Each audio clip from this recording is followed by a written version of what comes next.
frozen out here. Look. My grass. Look. It's got frost. Frost. It's frosted. Frosted flakes out there. Frozen as fuck.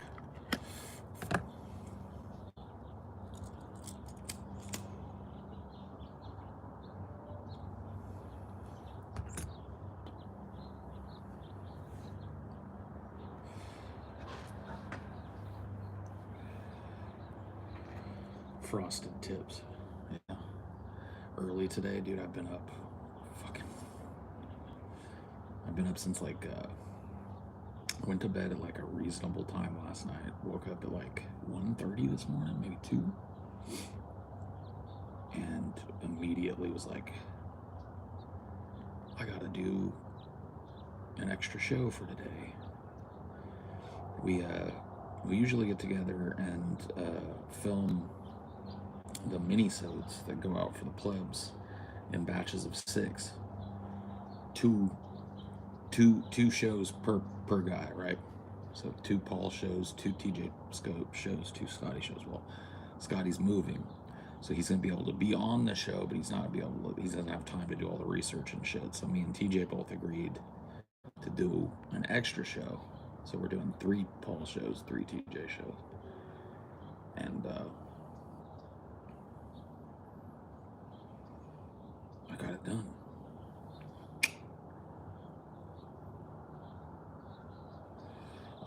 Amelia helped me tremendously.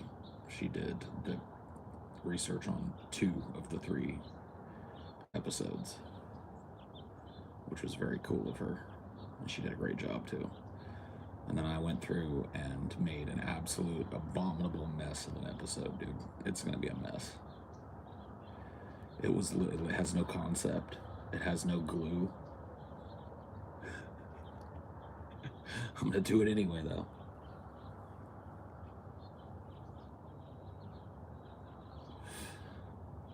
So that's why we're up early, because we were up really early.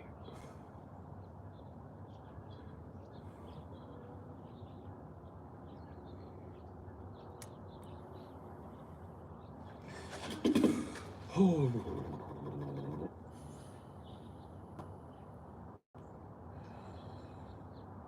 Oh man, it's a frosty cold day. It's one of those days that were it cloudy, it would probably snow. But there's just no rain up there.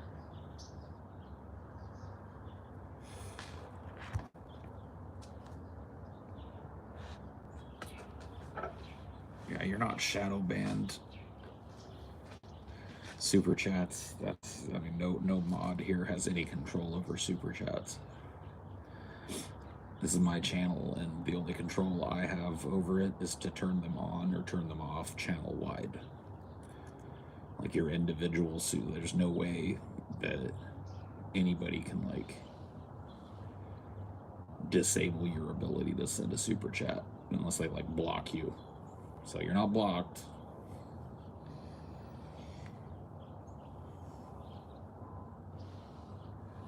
Nothing I can do to help you, bud.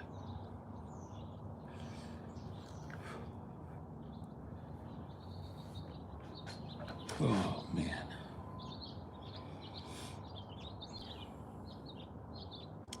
See, Russia attacked Ukraine, pretty sad. I mean, yeah, I saw it.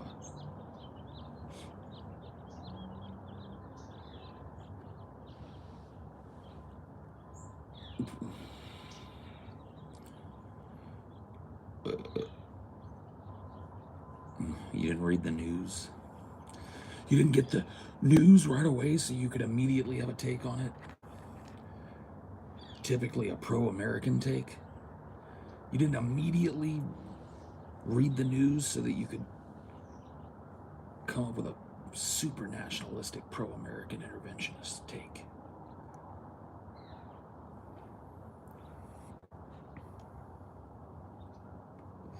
It's a work, yeah. What do you think about the Russia-Ukraine situation? I think it's a mess.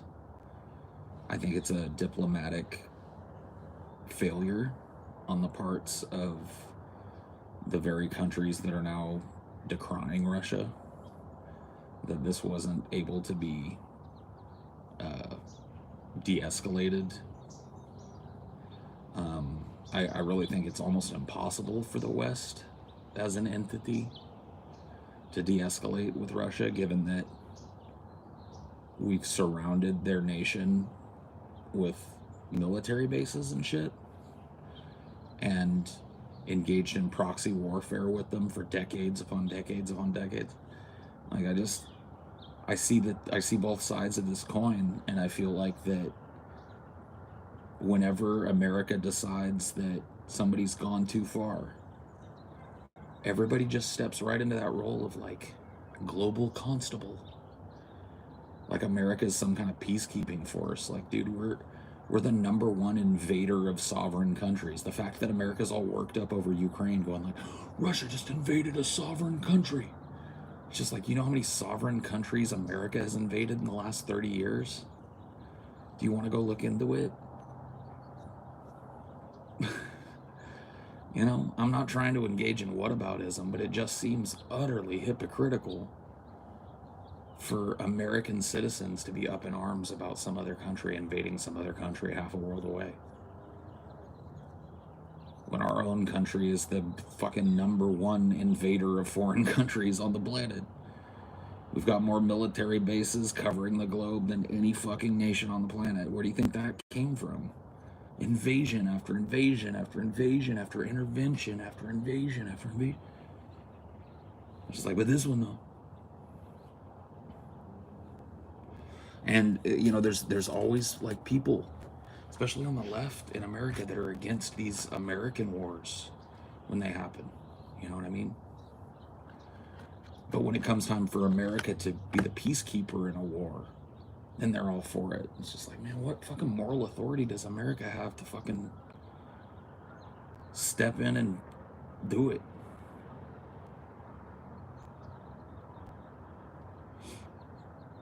I do disagree with all the invasions. I do. I disagree with Russia invading anybody. I disagree with the United States invading anybody. So, from whence comes the morally superior tone coming out of the United States now?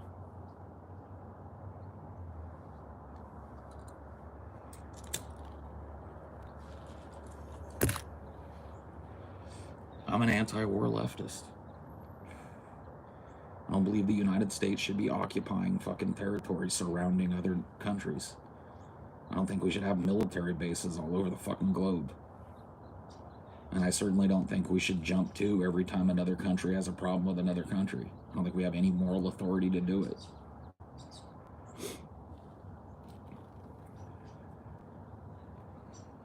Are you afraid of the outcome? No.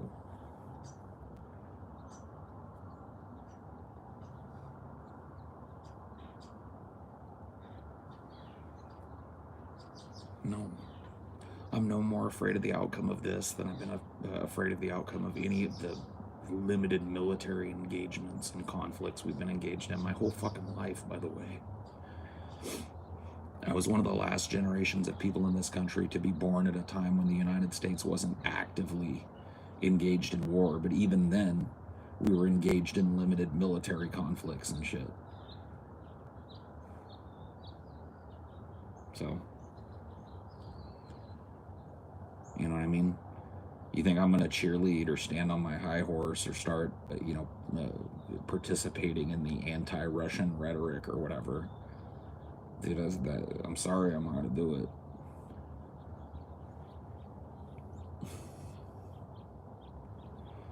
I'm just not going to be that guy. I'm not going to be the guy that jumps on the State Department train and rides it straight to fucking World Police Town, you know? I don't believe that the United States has any business or any moral authority to intervene in any other country's fucking affairs. I think that time and time again, we've shown that when we do that, we make things worse, including in the area that we're talking about. So, how about America gets its own fucking ducks in a row? How about that? How about America takes care of its own people, solves its own fucking multiple looming crises?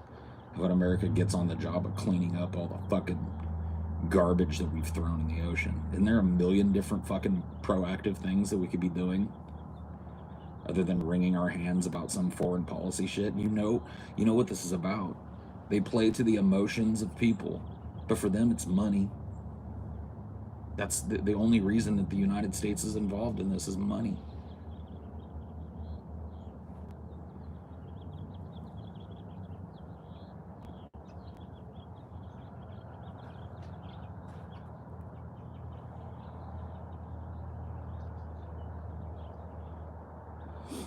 You don't want U.S. involvement? Well, too bad.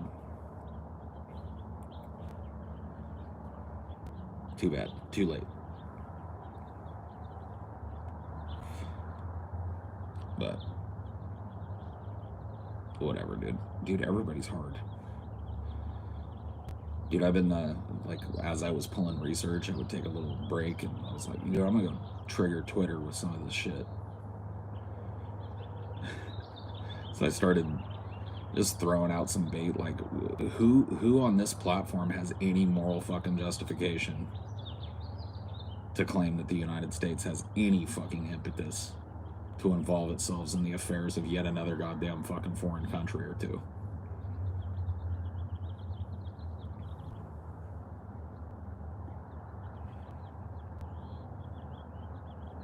It's all just fuckery.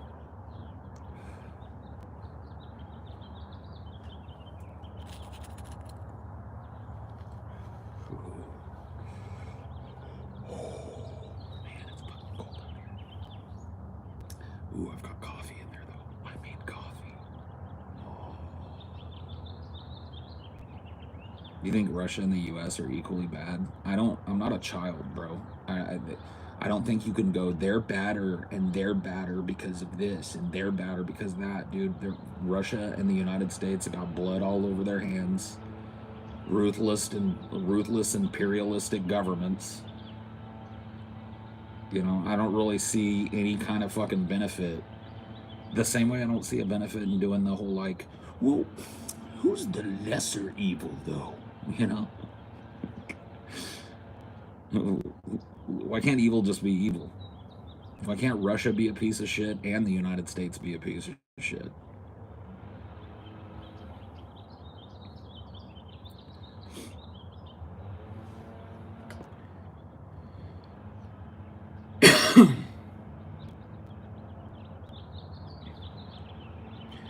So Biden literally just said, you know, we're going to get our asses kicked in the midterms for screwing off with the workers' needs. But if there is no midterm, what? Hold on. Before I freeze to death, I'm going to go get coffee, and then you're going to... What? Explain that to me.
Okay, so what did Biden say now?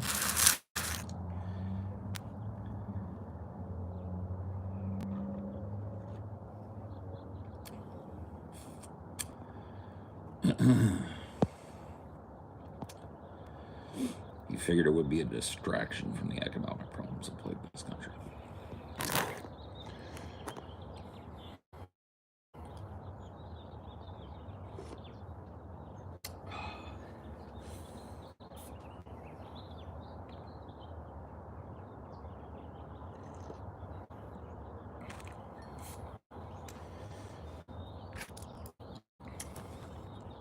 You know,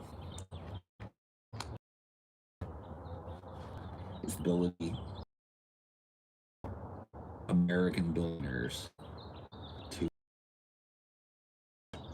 American opinion through a media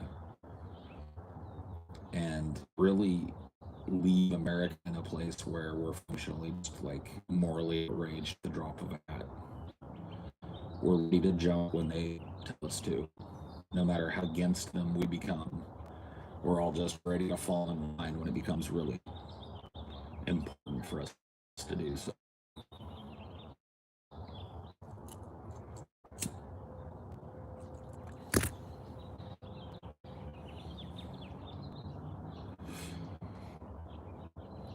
But it's amazing. Go speak out against you thinking of being like a pro-Russian person. In all of the fucking like hundreds of hours of streaming and podcasting and political discussion that I've done, I've never once, ever established a pro-Russian position on anything. I don't agree with America involving itself in yet another fucking military conflict. I must be pro-Russian.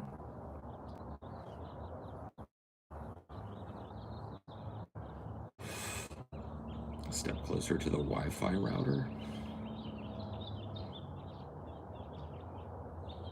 Oh? Say what?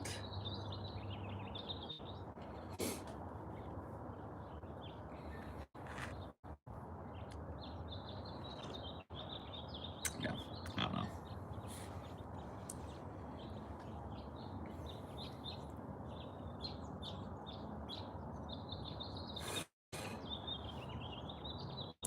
Good morning. Russia EMP'd Paul. As far as I can tell, I'm still here.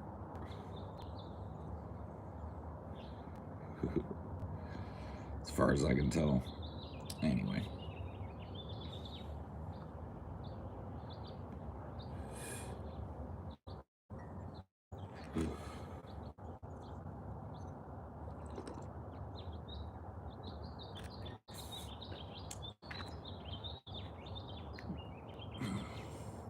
I can try switching off the router or whatever, or like switching off the Wi-Fi and just going on the cell signal or some shit.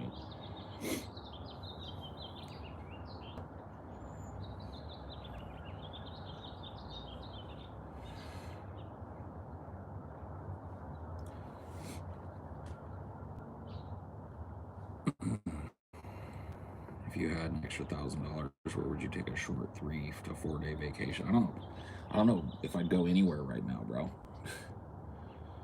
Like, to be honest with you, shit is so fucking topsy-turvy and fucked up. Yeah, you guys just let me know. If the lag continues to be an issue, I'll try and fix it. I can turn off my Wi-Fi and see if that's the problem. But more than likely, it's just a YouTube thing.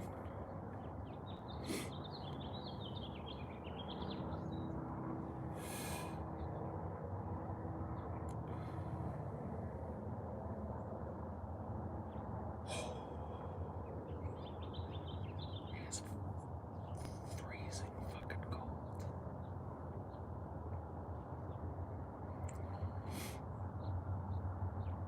Freezing.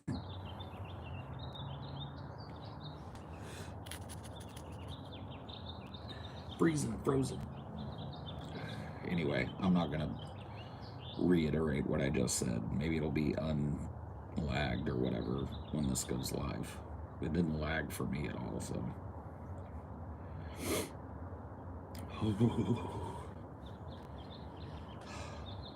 In-N-Out or Whataburger? Whataburger.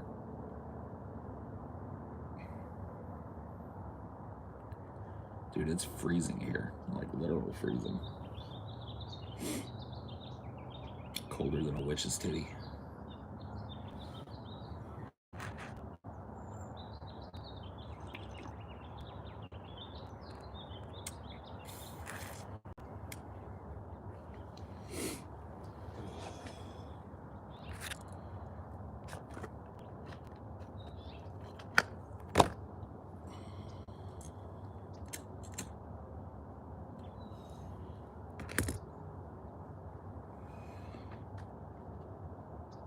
Working up in Santa Clarita this week. Got hit by a blizzard and work got canceled. Yeah. You moved up north? Yeah, dude. Way up north, where the palm trees grow.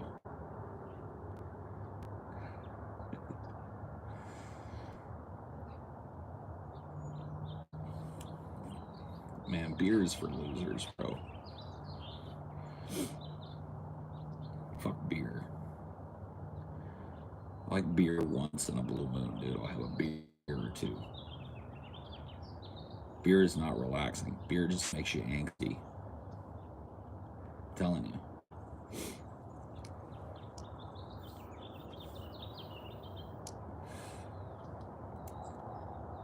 This will cure what ails you. It'll keep you nice and mellow.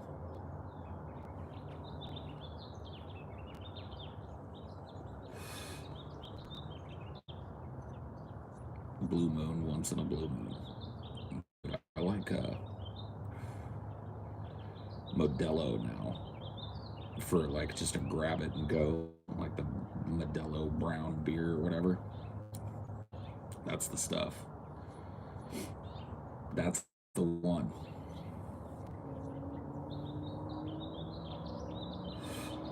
Wine drunk is the best, but it's also like the worst hangover. I've never had a worse hangover in my life than when I've gotten like blasted on cheap wine. You get fucked up on cheap wine and it's over for you, dog.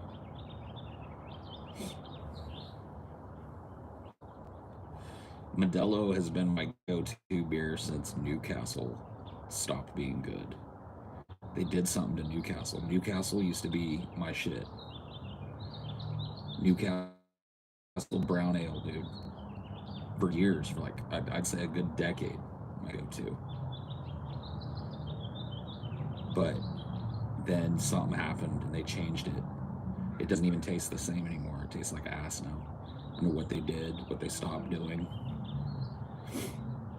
But I can't even drink a Newcastle anymore. Maybe they didn't change it. Maybe I just got sick of it. But I could swear to you, man, it just tastes different. And so there's really like no choice now for that easy to grab, non-pretentious beer. It's Modelo or nothing.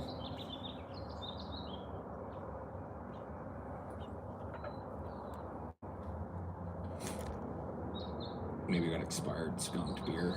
I've tried it multiple times. There's multiple times where I'm like, I'll get a Newcastle, and I'm just like,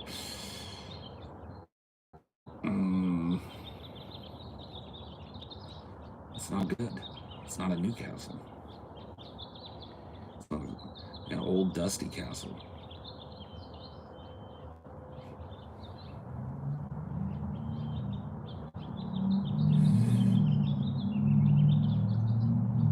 Yeah, dude. You remember, that's old school. Back in the day, I used to have a big old, like, I used to pour 2 Newcastles in a big giant frozen glass mug that I had. And that's how I would time those videos out. I'd be like, by the time I'm done with this Newcastle, the video's over. The good old days, man. White Castle burgers taste like boogers. I haven't tasted a booger in a long time since I was a kid, so I can't really remember the booger flavor. I haven't dined on a booger in a while, you know.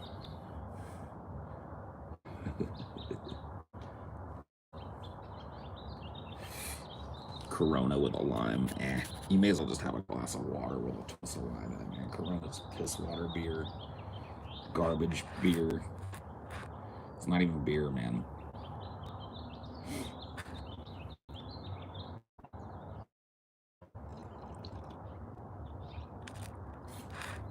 Mine some gold lime. I'm not real curious, man.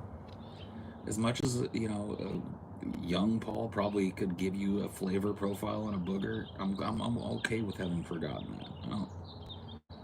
I'm gonna need to do it. Yeah, get original language in here. We'll have him tell us about the deliciousness of boogers. How much to pick your boogers? I don't even know if I got any bugs right now. Maybe one up in there. That looks pretty okay. I see some nose hairs, but I don't see any bugs. So I'd hate to put a price on it and then, like, not be able to deliver a booger, you know?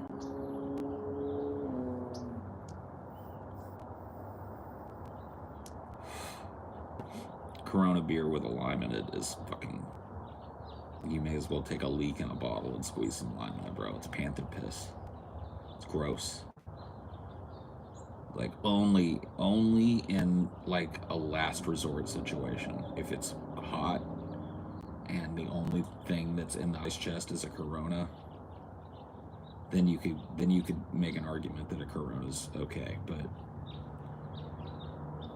no, dude. Corona's bad. Bad beer. Bad times.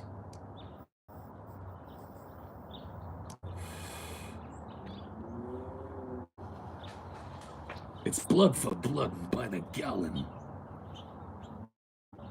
This is the bad days, the old days, the dark days.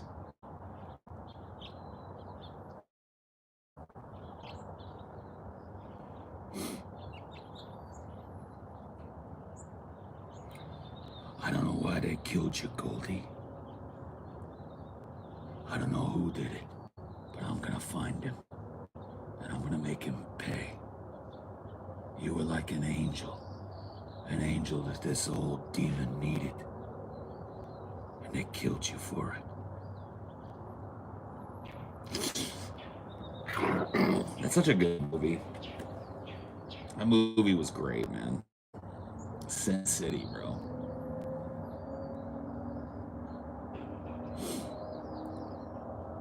They don't really, man, that movie was awesome. The follow-up, not so much. Is it cold over here? No, it's warm. It's fucking freezing, bro. My grass is frozen. My grass has frost on it. I could probably go ice skating on it if I wanted to. If I stepped on that shit, I'd probably slip.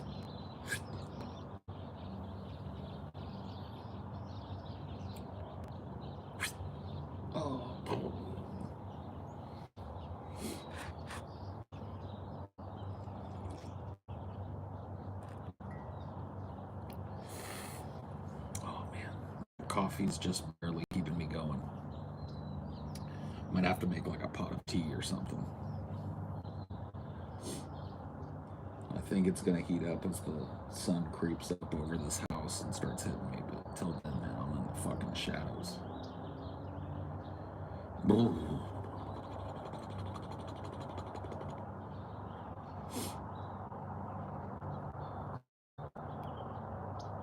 But yeah, you know, not to bring it back to the whole Ukraine thing, but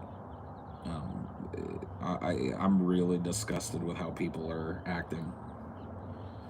I'm really disgusted with the United States and its never-ending inability to learn the lessons of history.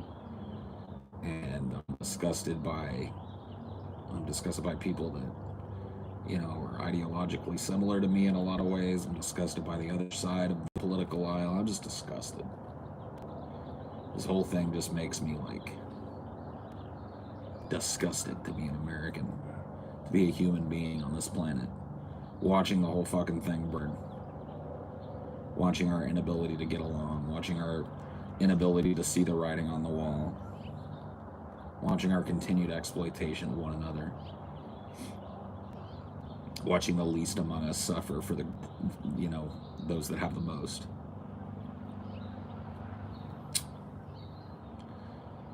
Just makes me disgusted. Makes me disgusted to see positive coverage of the war. Makes me disgusted to see people who are usually staunch critics of the United States fall into line so easily. Makes me disgusted to see people using circular logic. Makes me disgusted to see people ignoring the history of their own country in favor of painting another country as the bad guys. Just all of it. Just the inability to have just a moral opposition to war because it's been so long. People don't know how to live without it, and so it's gone from like having a straight up direct moral opposition to war to like, well, let's justify certain wars. That's about the best you get, especially out of the anti-war left now. The hardest left among us are some of the most fucking staunch voices in support of continued fucking war, especially now. So I'm just disgusted with the whole species. And, you know, honestly very sad for people in the Ukraine who are just average people caught in the middle of a geopolitical web that most of them have nothing to do with and have very little stake in other than that their lives depend on the graces of one or the other. And so I think that fucking sucks.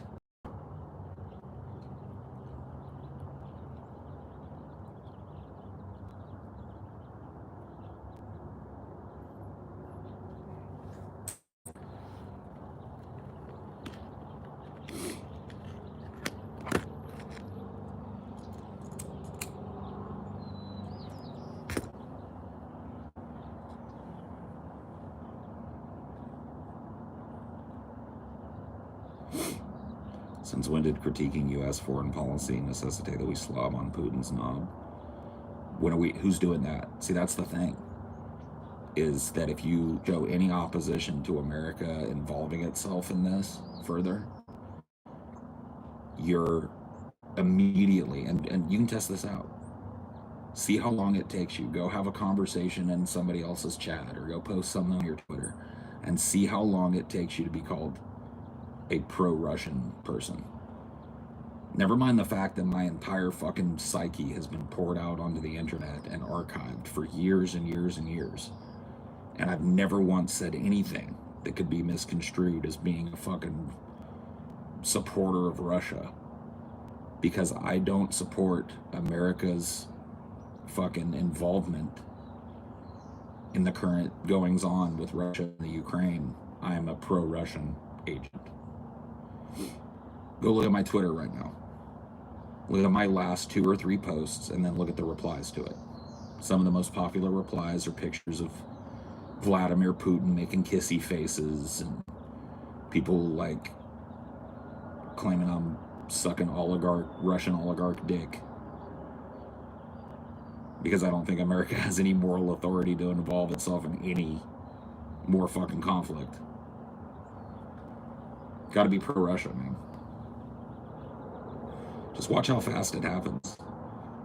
It just goes to prove that what I say is true. The anti-war left is dead. It's not dying, it's not diminished, it's gone. Most of the people that used to be a part of it have joined the oligarchs in praying for fucking war.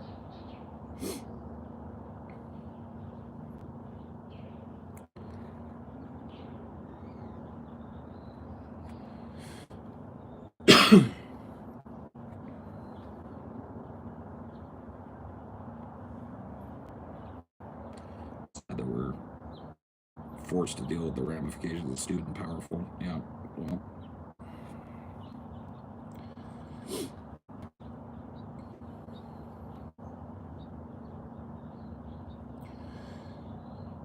the funny thing is that later down the line, if this conflict broadens or becomes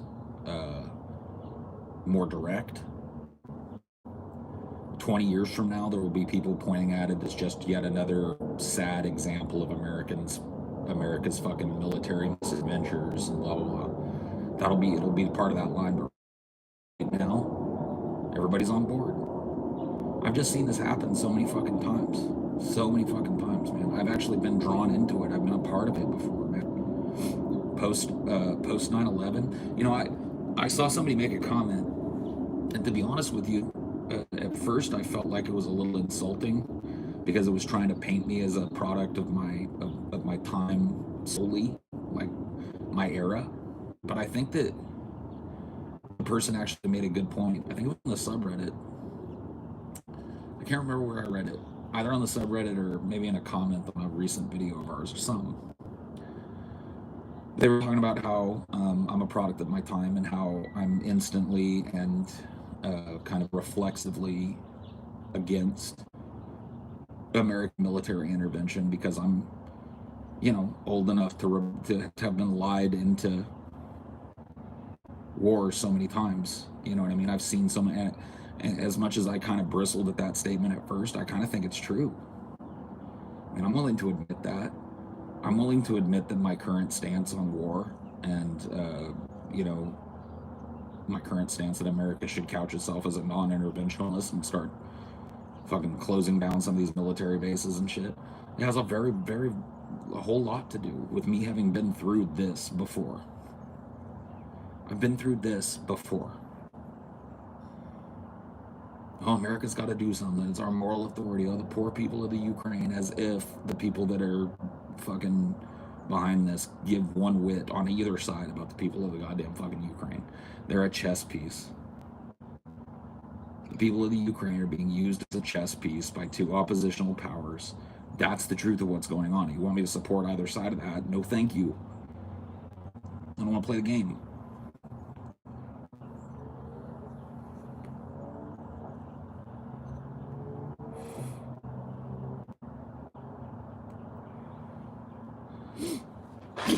And you're right, you know, right to point it out. Yes, I've been through this before. Yes, my position on,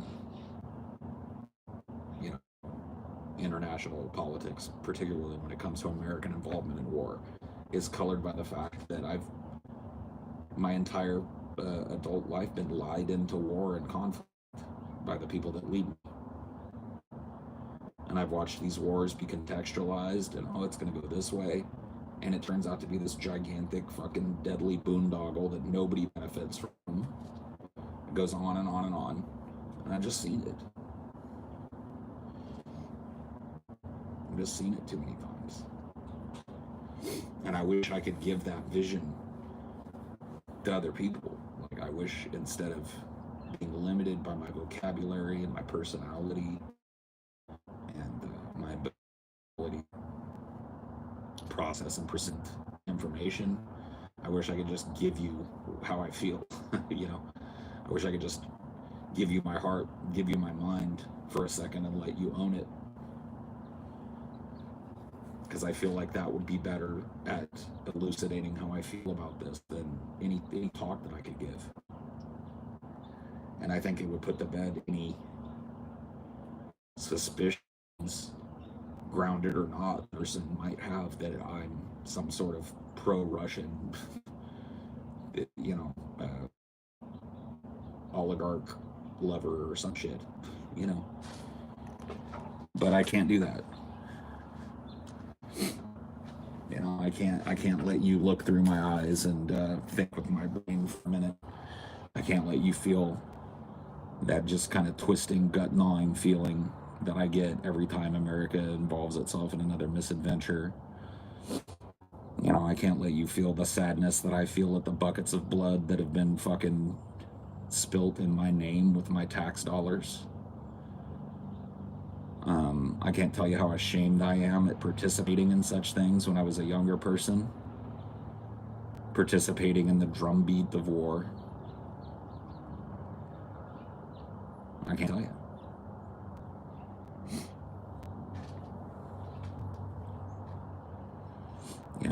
I guess I can tell you, but I can't make you feel it.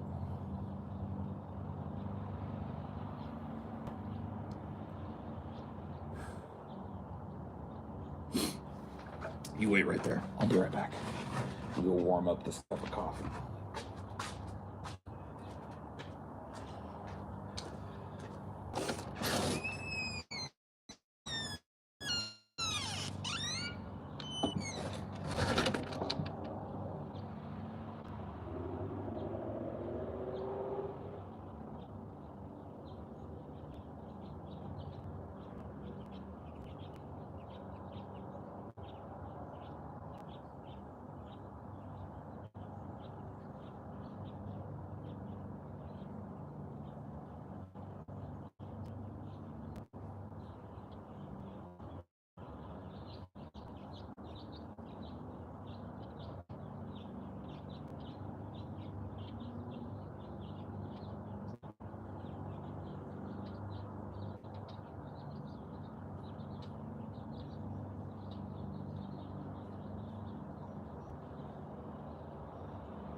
You know, one of the things that I've learned to identify is the reflexive defense mechanism that comes when a person's political will has been shackled to some kind of imperialist power or corporate power or both. There's an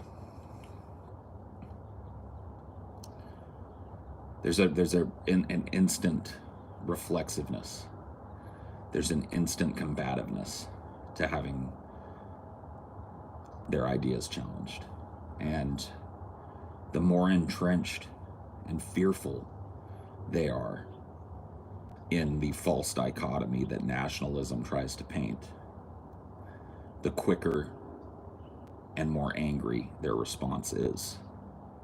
And I'll tell you, man, you watch it over the next week or so, just try it out. If you're interested, sociologically speaking or psychologically speaking, in what I'm talking about, test it. Get yourself involved in some kind of online conversation and take a position that's reasonably anti-war. Just say, yeah, you know, I don't agree with Russia's invasion of Ukraine, but I also don't agree with America's constant diplomatic failure and constant, warmongering and involvement further in this. I don't trust America's leaders to be involved in this in good faith. Say something like that and wait and see how long it takes for you to be called like a Russian troll or some kind of tanky or some kind of red-brown fash or whatever.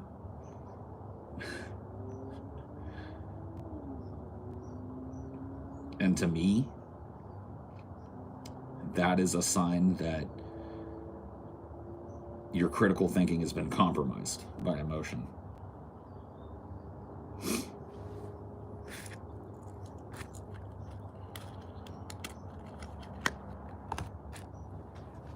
Putin lover, Russian propagandist, Russian troll.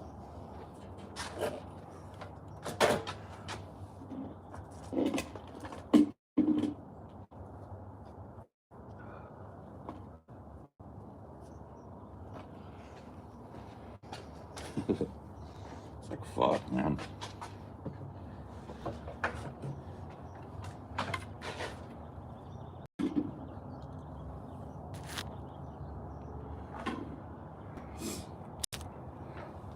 You're a Russian bot.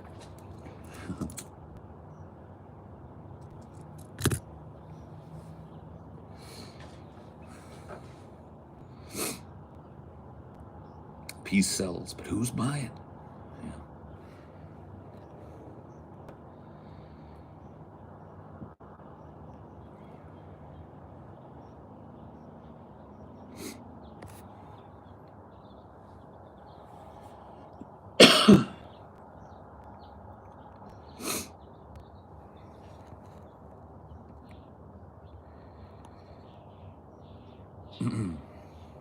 I don't know, man. Whatever. We can talk about something else if you guys want.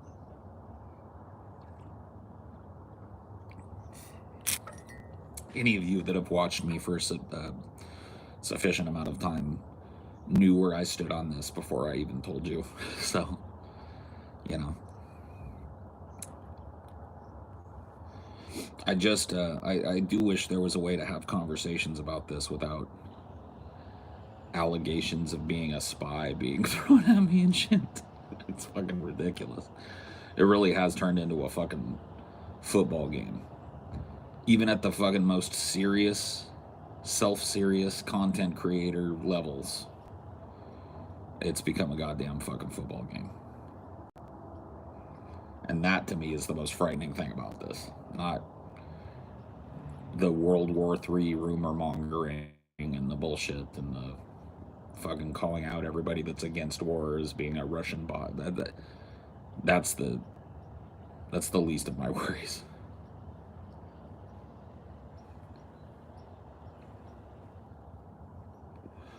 I strike you as a dark roast type of guy. Most people don't even know what dark roast means, bro. Like, dark roast is one of those like sales terms. So most coffee doesn't actually hold up well under a quote-unquote dark roast. So if you take, like, for example, a whole lot of Central American coffees and you try and dark roast them, you end up with burnt coffee. Like, they don't dark roast. So dark roast is often just about bean composition. It's about, like, the flavor profile and robustness of the bean and not the roast. I mean, if you want to get technical, you want a double pop roast. So, coffee beans, when you're roasting them, will pop, like almost like popcorn, but not in the same way. It's like they start to crack open. And typically, when that starts to happen, places like Folgers or whatever, they pull their beans off, grind them up, they're done. But if you leave them in, if you leave the beans in for a little longer, they will actually pop a second time. And that is, in my opinion, depending on the bean too, how much fucking water content is in the bean, it's gonna be different. Depending on the bean, that second pop is when you pull it. Copy onion nuggets last night. I gotta say, golden grams are S tier, man. They taste so good. Sogginess isn't a factor. You wrong, boy. You wrong. Sogginess is 100% a factor now. The motherfuckers get soggy. A few years back, you made a video as a narrative of what depression makes you think. Really helped me collect a lot of dots in my own life and relationships. Thanks for making that. Yeah, that was a fun, well, not fun. It was an interesting project for sure. And an interesting exercise to do. I think that everybody should try and be that honest publicly one time in their life and see what happens.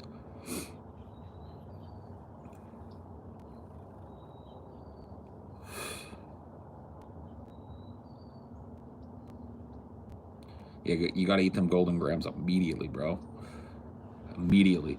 You always end up with them, like, you know what I'm talking about, like dozen or half dozen or so floaters when you get down and you can't get a spoonful anymore, and them floaters, they're gonna be rubbery, bro. When you go to fish them out one by one, you're gonna just get a mouthful of like doughy, chewy, soggy shit.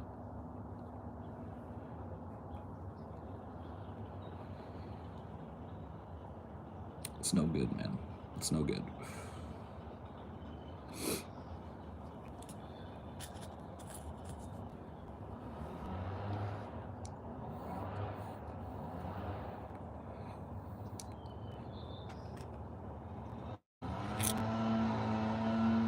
Fucking fart of humanity. Here it goes. Every day.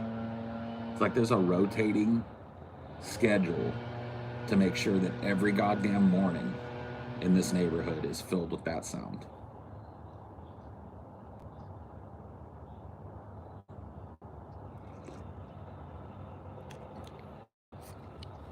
Doesn't matter when you get up. Dude, I'm out here fucking hella early today. Usually I'm out here like 10 a.m. Doesn't matter. There is a rotating schedule that makes sure that you never have a quiet day here. You can't sit and listen to the fucking birds chirp. Not for 10 minutes without somebody firing up one of those fucking things. I really do hope that Gavin Newsom bans small gas engines in California. That will at least be a step towards ending this shit. Leaf blowers, any like gas powered fucking weed eaters and those little, like, or whatever they're called, the little edgers, gas powered mowers. I mean, especially for these types of places, dude. I can understand if you got a big ride on gas powered mower or something, you are sitting on 2 acres of grass that you have to mow down. But bruh, look at the size of this lawn, man. This is the size of lawn that we're dealing with. Here, let me zoom out. Look at this. You really need a gas powered mower for that, dude? Right there. You need a gas powered anything for that? Look at right there on the wall. What's that? That's a plug. So you could plug in an electric leaf blower or an electric edger or an electric mower, and like, that doesn't make any fucking sense to me, bro.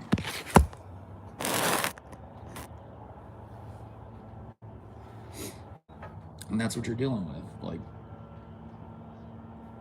most of the yards are that, but yet for some reason this neighborhood never stops having the sound of somebody fucking firing up their leaf blower. It's fucking lame, dude. This is why, like, I've come to rely so much on tranquility and peace and quiet. And that doesn't necessarily include not hearing any human activity. It means not hearing that fucking horrible tooth grinding buzzsaw noise that comes out of every goddamn machine that we have to keep our lawns looking good. Ugh. Man, once in a while it's okay, but man, when it's every day, every day, every day, every day. Turn yesterday. Lawn guy came right in the middle of one of these and just for an hour I sat in my house listening to that. For the push blade contraption. I mean, you could definitely use one of those here and it would probably be fine.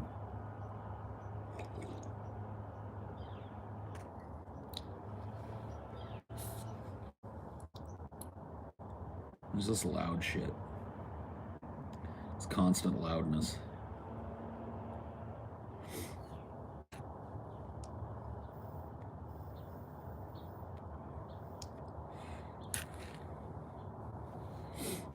You have an HOA? Yeah. As part of an HOA, but I'm not part of the HOA. Whoever the landlord is of this place takes care of all that, but yes. The HOA cuts the grass, and that's why I'm saying that there's like just a schedule to keep it every day. Every day somebody's revving up some fucking weed whacker and running it for an hour. Every day. No matter what time of the day. You come out and you get 10 minutes apiece, then you're a lucky person. That's about all you get.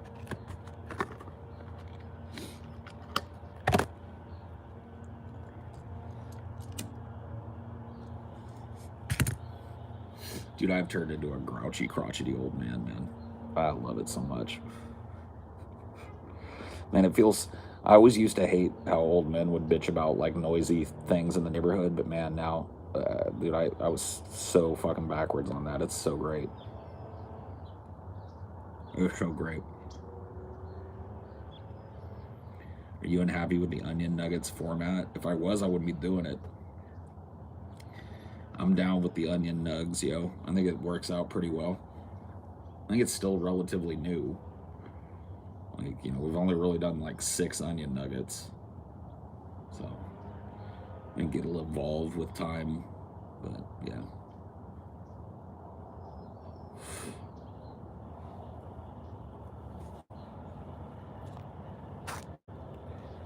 Oh, yeah. Rev it, baby.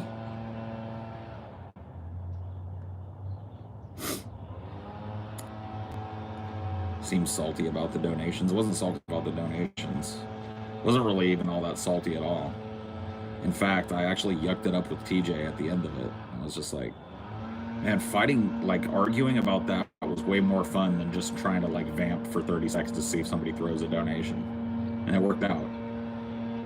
Like it provided something a little more entertaining. Going like, well, I guess we're gonna end it now.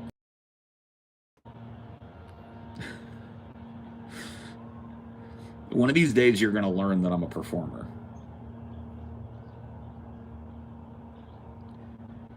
Like one of these days, it's gonna sink in for people.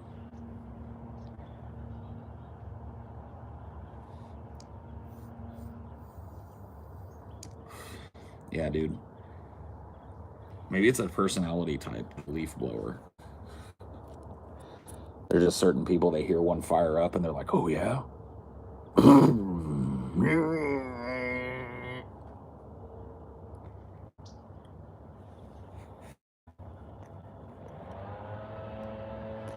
Man, you guys are such fucking weirdos, bro.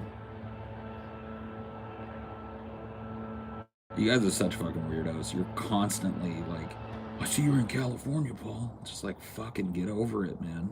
Holy God. So weird. It's very, very creepy. The way that some people just go on and on and on and on and on and on and on about it. It's just like, fuck, bro. Please. You just calm down.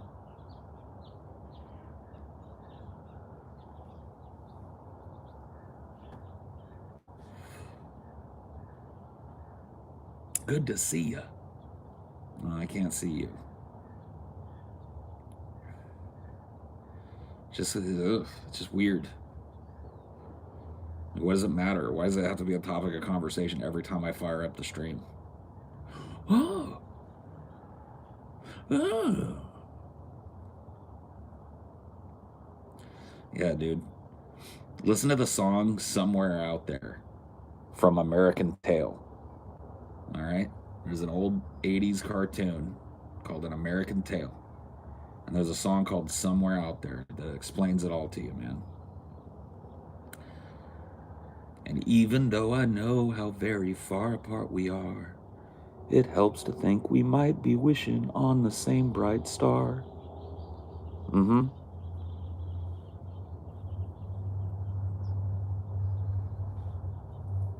And when the night moon starts to sing a lonesome lullaby, it helps to think we're sleeping underneath the same big sky. We're all on this tiny little shit-stained pebble together, all right? Where I'm at on the globe is really of no consequence.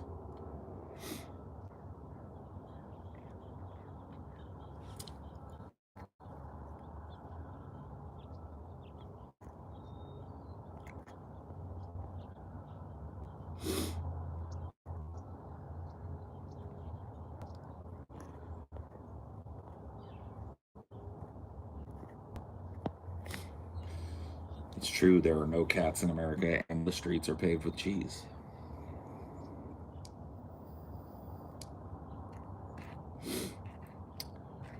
When I was but a lad, I lost my true love fair. A catacomb, he caught us by surprise. In a flash of teeth and fur, her tail was all he'd left of her.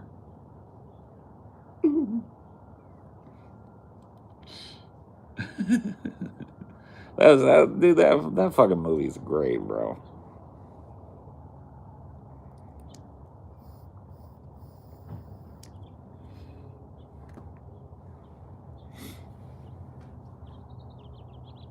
Remember having a crush on those mice when you were a kid? I'm sorry. Can't relate. Can't relate. Only cartoon I ever loved was Velma. Velma was the only one for me.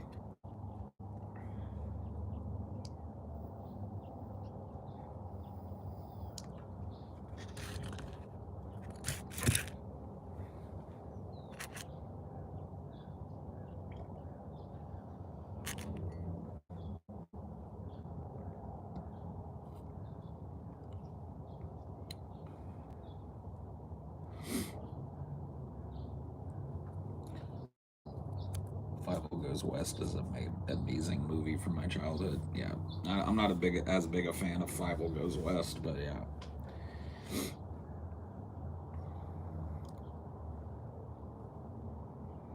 Nah, man. Daphne. I know, seriously, dude. Fucking dime a dozen Daphne. Fucking go to any club in any shit fucking suburban town in America and find a million of them Daphne.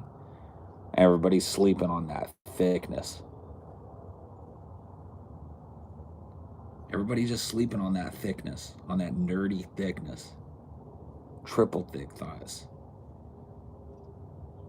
You got them drinking straw legs on Daphne. Everybody's like, oh, the basicness. Then you got that triple thick nerdiness. A sweater hiding all them goodies. Standing right next to her. A country of simps, bro. Country of simps. Velma was never thick. I watched the original. Bro, I'm gonna go ahead and tell you to shut up. I kind of went through my Rolodex of counter arguments to that, and I think the most salient one is to tell you shut up. Shut your stupid mouth. Don't open your mouth and talk about things you don't know about. Dude, if you can't see thickness hiding up underneath a big baggy orange turtleneck, if you don't know how to identify the thickness, the chonkiness, that little bit of extra love mixed with that nerdiness, I don't even want to hear you. I don't even want to hear you breathe, bro. You better breathe slowly in through your nose.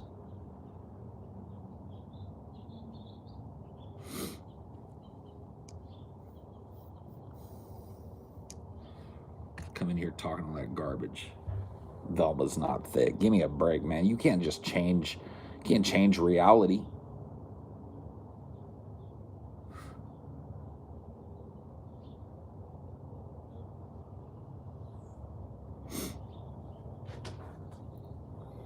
You're entitled to your own opinions. You are not entitled to your own reality, man.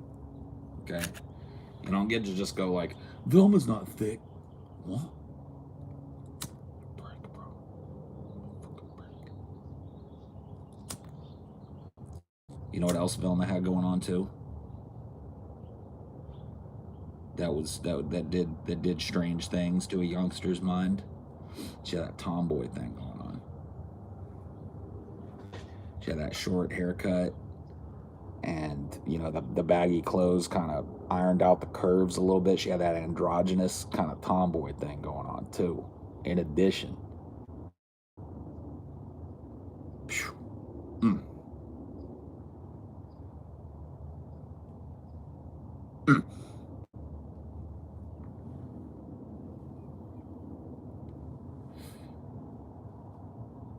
Yeah, you can rewind the stream if you just want to hear somebody go about the Ukraine. Or you can go find somebody that's currently doing it. Trust me, it's going to be weeks and weeks of it. You'll be sick of it in a day, but please. You're gonna find most people right now going about Ukraine. You want to hear me do that? You know, go watch the first half hour, 45 minutes of the stream. I'm done.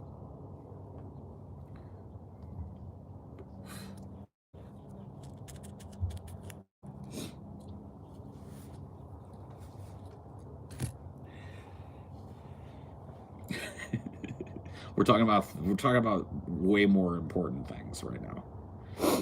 Way more important things. We're talking about how triple thick Velma's shake was. How many goodies she had in that goodie bag. That's the conversation right now, man. It's way more important than any kind of geopolitics. She was the smartest one on the squad, easy. Shaggy was a pot-smoking hippie dork. Fred was a dumbass wannabe Chad, and Daphne was fan service. Yeah. No, you're right. Daphne was just there to be hot. She was like a clothes hanger. Fred was just a fucking dolt. Like, he thought he was the leader of that. He thought he was their leader, but all he did was like lead them into situations where Velma had to like save everybody. Or even worse, like Shaggy and Scooby had to accidentally save everybody. Dude, if Fred was truly the leader, they'd have been dead. Yeah, let's split up. You go this way and I'll go that way every time. Every time, Fred. What an idiot. So Fred's a moron. Shaggy, I mean, I'm not gonna bomb on Shaggy just for being a pothead, but let's be honest, man. When you're talking about like quick thinking, when you're chasing down like what could be a zombie Dracula ghost, a pothead and his dog, man.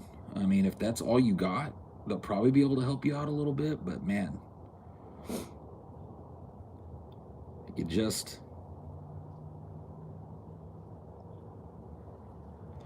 Velma was the only reliable one, man. She was the only one out there solving the mysteries.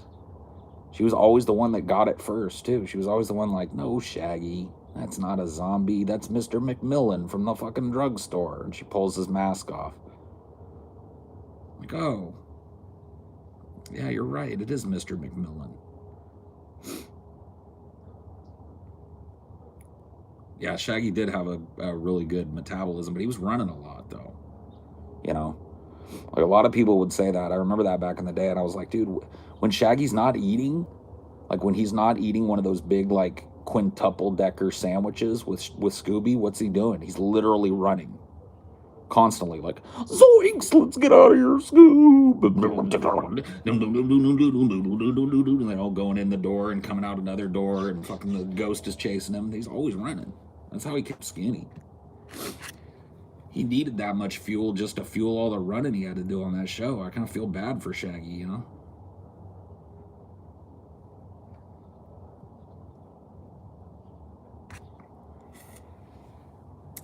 Zoinks! Dude ran constantly.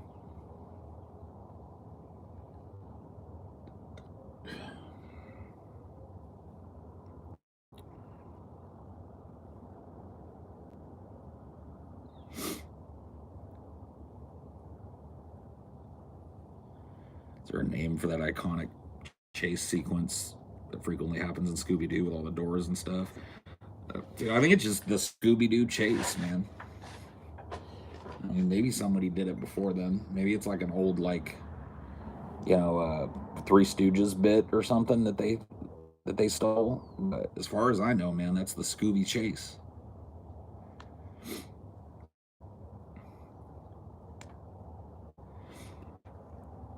Which of the Mystery Inc. would hook up with each other? I mean, I think that's pretty obvious, bro.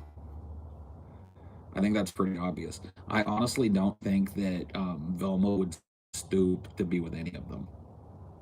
I don't think there's anybody on the mystery squad that even comes close to being a good match for Velma. Like, I'm pretty sure the whole ass mystery squad is like well below her level.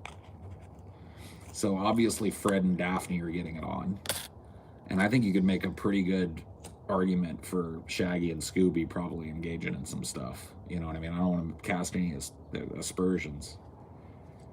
But, you know, Velma, I don't think Velma was interested in that shit. About Velma and Daphne. See, I don't think Velma would be the least bit attracted to Daphne. No.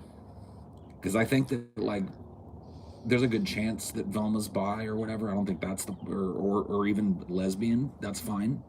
But, like, I think that she would have at least, like, the standard of, like, okay, yeah, she's good looking, but can she have a conversation about anything that isn't, like, clothes or Fred? And the answer is no. Like, Daphne's a bubblehead, dude. She doesn't. Maybe just like a casual thing, but I know that Velma is smart enough to know, like, I work with her in Mystery Inc. So if we have like a casual hookup, if I look past the personality and just get my rocks off, then, you know, maybe she catches feelings and I got to deal with this like dunderhead following me around with a crush. Velma's too smart for that, man. Velma was getting it on the side somewhere, wherever else. She was smart enough. I don't think anybody in Mystery Inc. had the fucking machismo.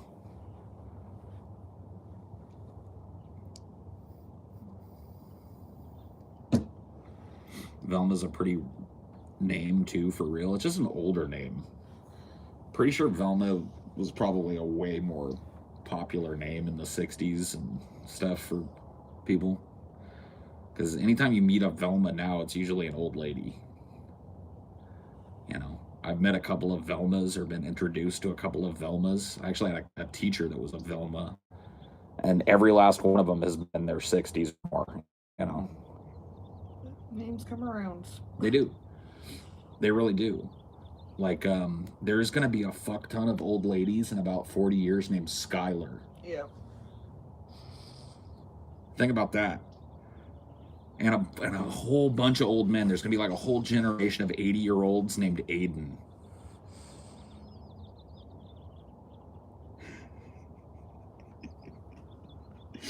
Aiden, bro. Oh, jeez.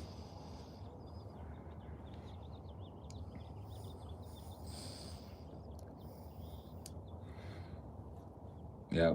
But before that, there's going to be like a whole generation of old ladies named Tammy and Sarah and Jessica and Jenny. Oh my God, there's going to be like a billion old Jennies. And then when all the old Jennies die, it's going to be Skylars.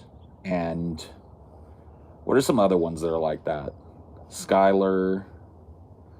There's Aiden. There's all these A names. I'm trying to think. See, my town was a little diverse, so there wasn't as many like weird white people names. Well, I was too old when people started naming their kids that. I didn't go to school with no Skylars and Aidens. Yeah. Hunter. Yeah. Oh my God, yeah, there are going to be a lot. There's going to be, probably not tons, but there's going to be a whole ass group of like Daenerys and Khaleesi's as well.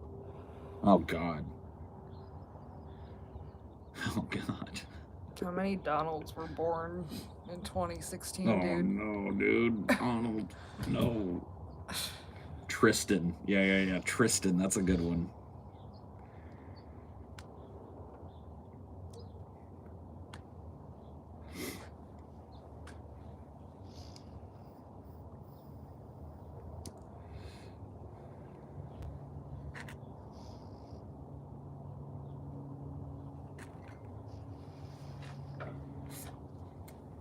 Just stick to timeless classic names like Eddie, Johnny, Frank, and Bob.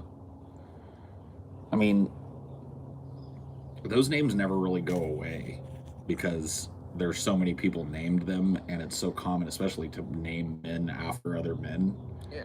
that there's like literally probably it'll be thousands of years before there's no Bobs being born. You know, those names are just built in. They don't really fluctuate much, I'd imagine. Kind of have a baseline rate.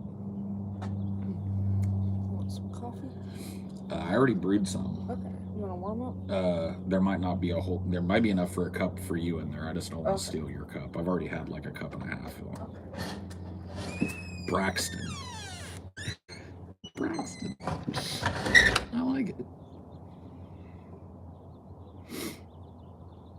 Braxton, dude.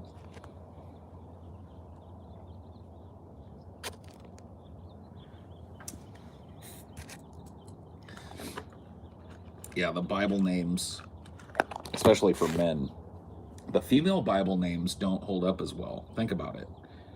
Like, what are some female Bible names that you can think of? Delilah. Have you guys ever known a Delilah? I actually knew a Delilah. I dated a Delilah.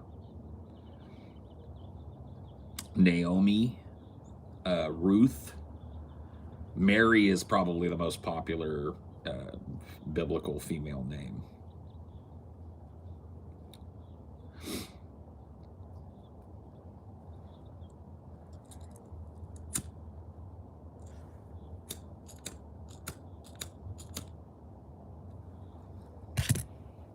Habakkuk.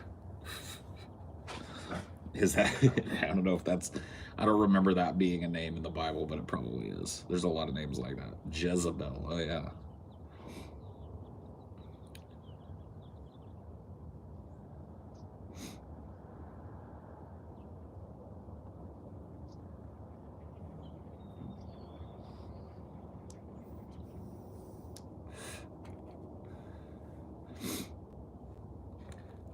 I like Nordic female names: Helga, Gertrude, Jezebel. I like all names, man. I like them all. I like to poke fun, but I think names are cool. I think everybody's got a cool name. Unless your name's like Bob Smith or something, then you got kind of like a whack name. If you're literally like Joe Smith or something, oh man, I'm sorry, man. You got robbed.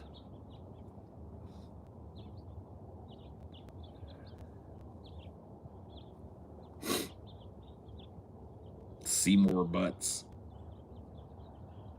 Jezebel and Gertrude aren't Nordic. Well, there you go. Corrected. Get corrected hard by somebody named Ingrid, bro. Get corrected.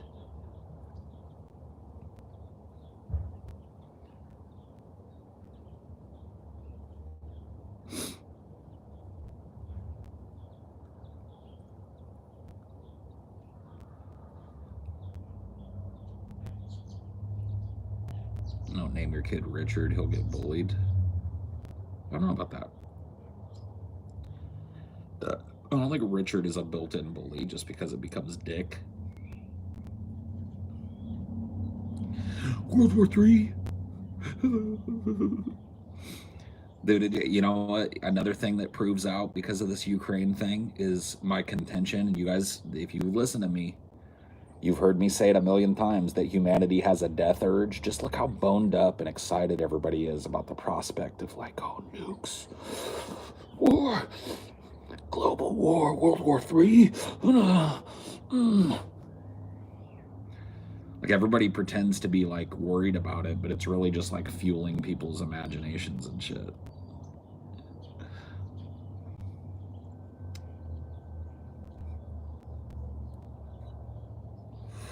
Used to date a Unity. Damn.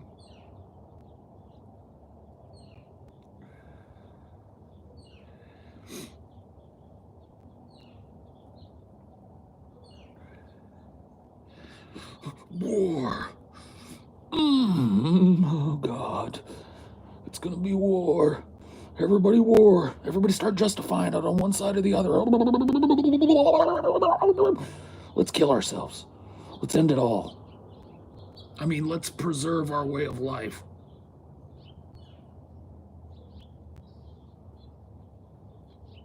Monkey want die. Monkey no want live no more. When it happened? World War III. When the Great Banana War come. Oh. Russia take whole banana.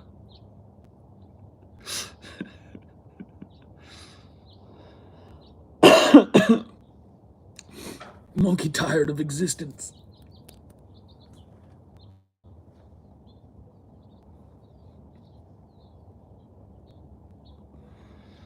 I mean, it's so obvious to me that our culture is hard for it. You're absolutely right, David W. And I mean, I can't even fucking say that I'm not. I just pointed out, bro. Look at our media. Like, how many movies can there be about like a tidal wave ending the world, bro? There's like 90 different movies about just that, you know, just a giant tidal wave. Let alone Sharknado. I mean, do we really need to unpack it further? This species wants to go, man. We're tired of living.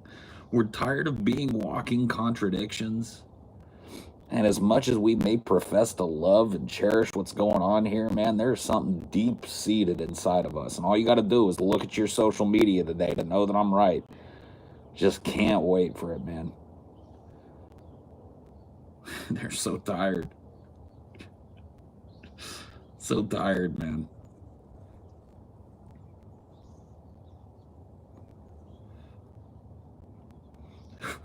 Oh my God, he's going for the steel chair.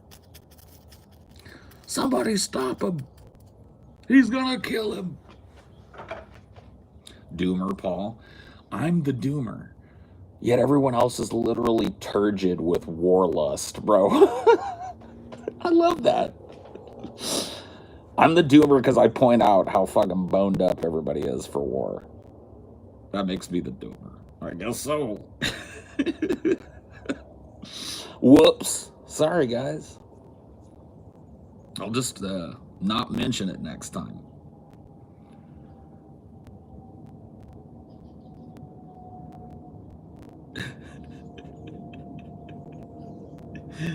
Oh, shit, bro.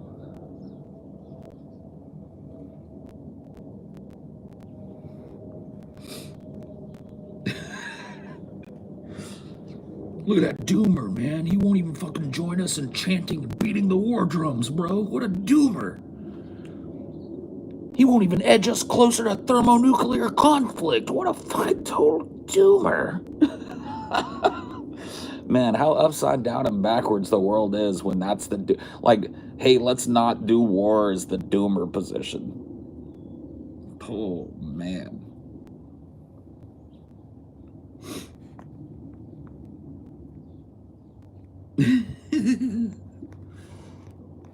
The doomer.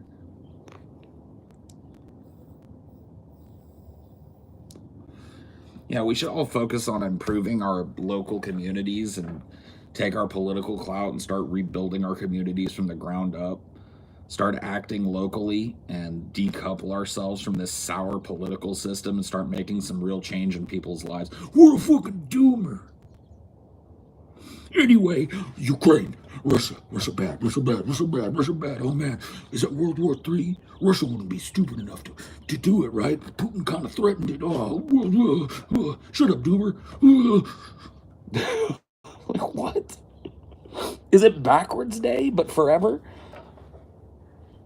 I feel like it's like both opposite day and Groundhog Day for me. When did whatever. It's right here on my shirt with a picture of me, so I must be a doomer. Look, I am whatever you say I am. I mean, if I wasn't, why would I say I am? Dude, I want you guys to, like, even if you don't agree with me on this shit, you're watching this later. You're watching it now. Dude, check on it. I want you to just take the rectal temperature of people with political opinions right now.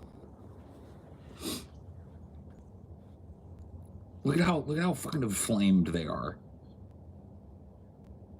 I guess ready.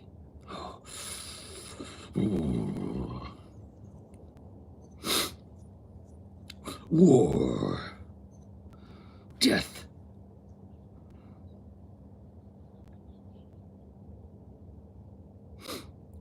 You mean there might be, like, consequences to this fucking ridiculous paradigm we live under? You mean our souring of the planet may fucking come to the head in the form of conflict? Oh God, who could have foreseen it?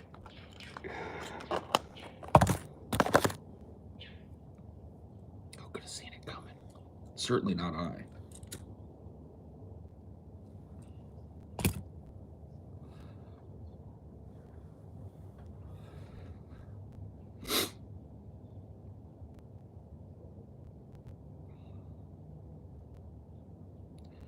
This is definitely why we pulled our troops out of Afghanistan. No, bro, no way. There's no way that those troops were already slated for other military operations elsewhere on the globe, including Ukraine, dude. There's no fucking way, bro. No. No. Who do you think is running things? A bunch of conniving, sneaky, backbiting, thieving types of people? Like a bunch of spies? A bunch of liars? Warmongers and oligarchs? Is that what? Come on, bro.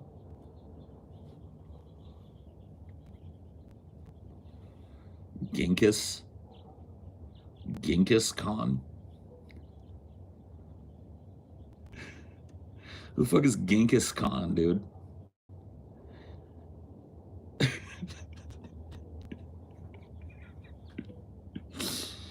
Genghis Khan, bro. I don't know why that tickled me, but it did.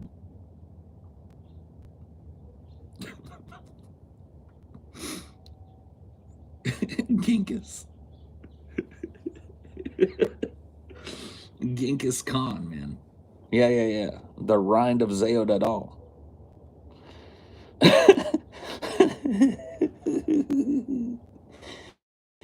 Maybe that's why.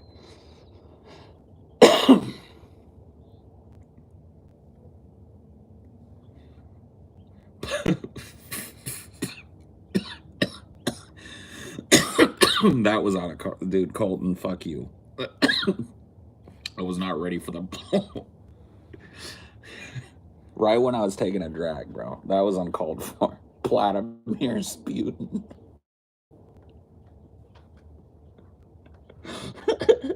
I wasn't ready, man. I wasn't prepared.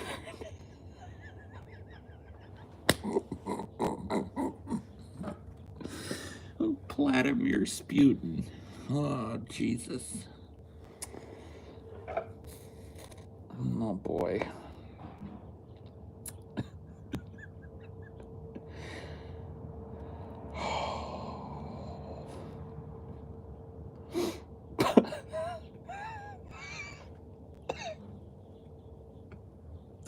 Vladimir Sputin.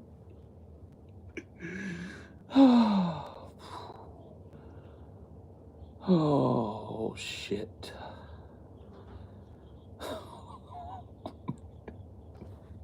Glanders and Booper.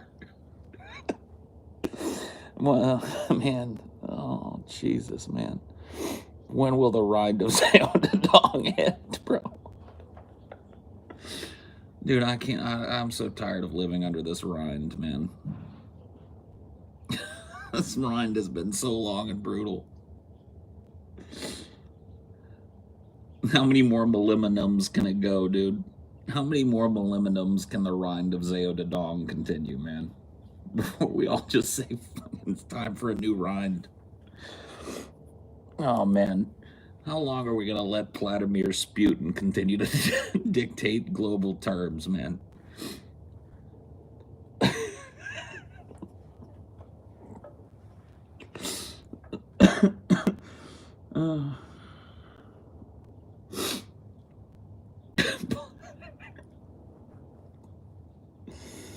Oh, Jesus. I'm going to die. Oh. We're all going to die. Oh, man. Vladimir Sputin, bro. Vladimir Sputin. Oh, Jesus. Oh, God.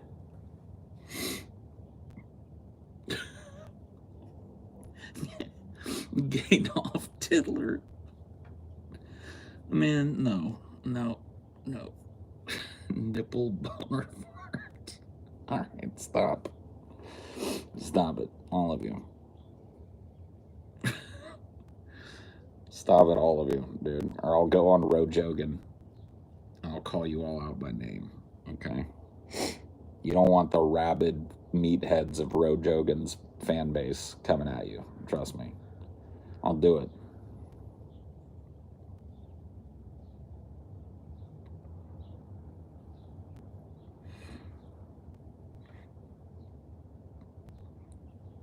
Dude, I hope, man. Hold on. Let me say a prayer. Let me hedge my bets.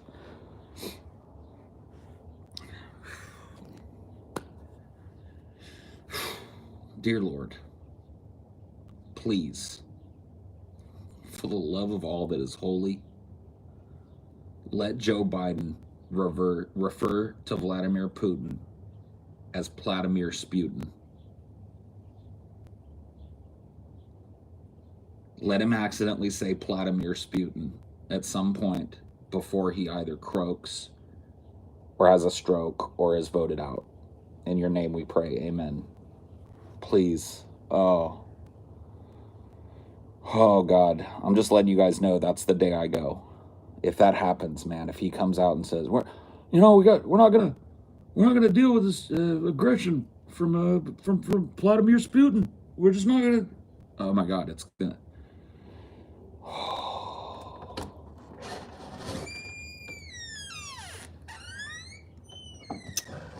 Man, if there's any justice in the world, it'll happen. Vladimir Sputin, dude. I want Joe to say it.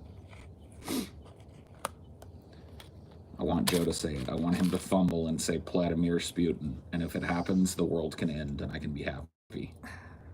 I know, he doesn't do name calling. He needs to come up with some names for Putin. I want him to fuck it up. Yeah. I want him to be talking about Vladimir Putin and say Spladimir Putin.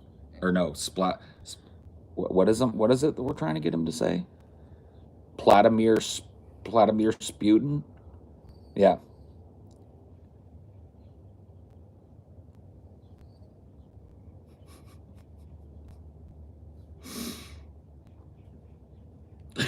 What about Hootin?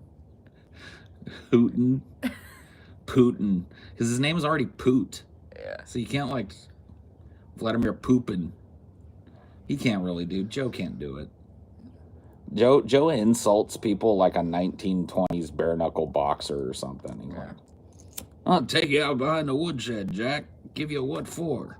That doesn't fly anymore. You got no hope. There's no chance.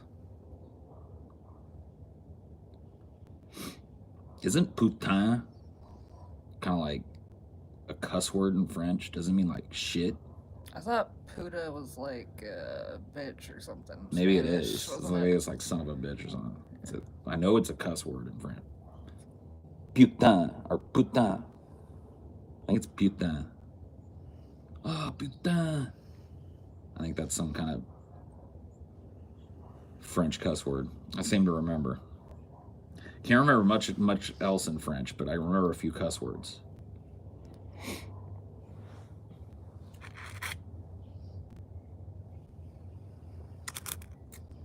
French is a weird language. Well, all languages are weird. There's a funny story. I knew a French speaker once who learned the language, and she went over and lived in France for a while, and she told this story about how she was with her first host family over there, and she was trying to say that it was warm in the room, and she said "je chaud," which, if you translate it, I'm hot, right? But what she should have said was "je suis chaud," because "je chaud" means I'm horny in French.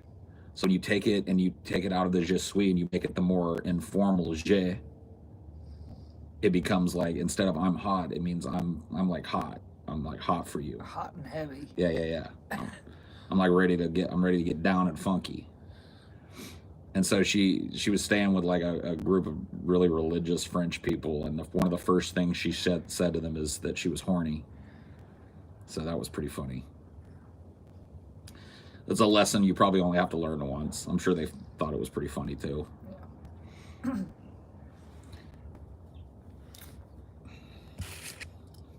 Yeah. He just needs to come up with some simple nickname for him, like Luton Putin. Yeah. Highfalutin Putin.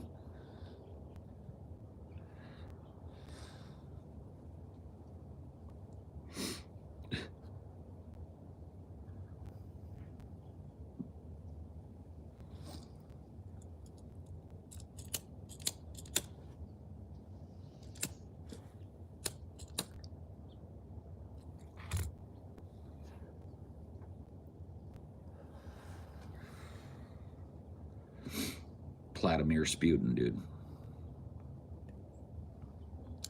I will say that, like, whatever you feel about this conflict, the people fucking putting Ukrainian flags on their profile are doing literally less than nothing. Oh my god, yeah, dude. I love that shit. I love that little fucking virtue signal, dude. Get a fucking Yemeni flag up in your profile. I mean, like, yeah, if you wanted to cover every country that's going through war right now, you'd have like a billion flags. Yeah. Make your profile nothing but flags, you fucking line towing fucking media controlled little puppet. No one cares about your flag. I saw this the other day, which is pretty funny.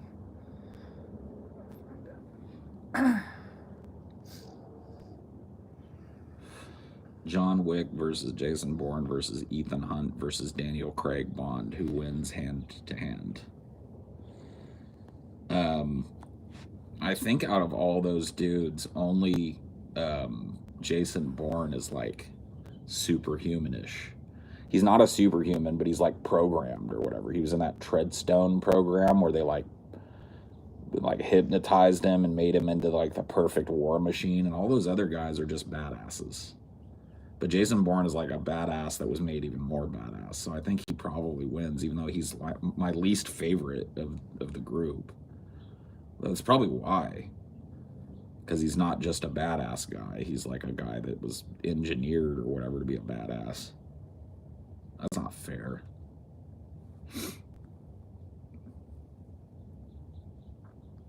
This is a map of like where Americans think Ukraine is.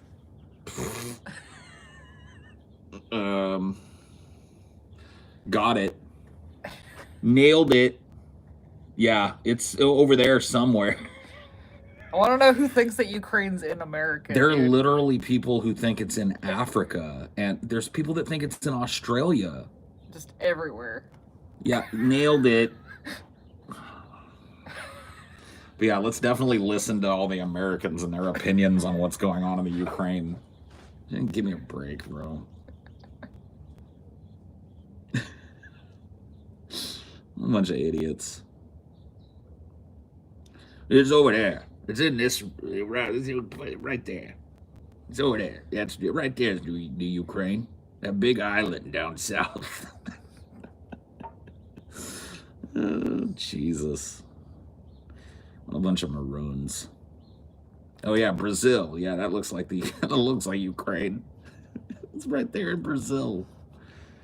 Give me a fucking break, bro. I want to meet the person that thinks it's like in Kansas. Yeah, or Mexico. Yeah, go down to the Ukraine and get a cerveza, bro. Yeah, but if the moon was on there, there'd be like 100,000 people that would have put a dot on it. Yeah. That's not the moon.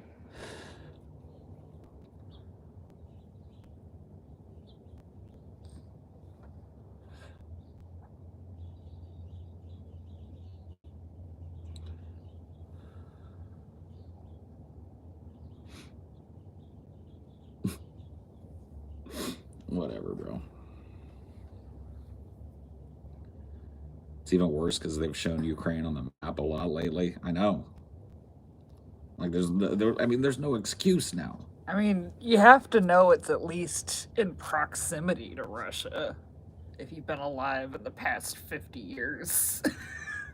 I mean, I guess you don't gotta know that. Because there were a bunch of dots in Africa. You know? A bunch of dots in South America. There were like 5 dots in America. There were like 500 people in that poll that thought that Ukraine was a state.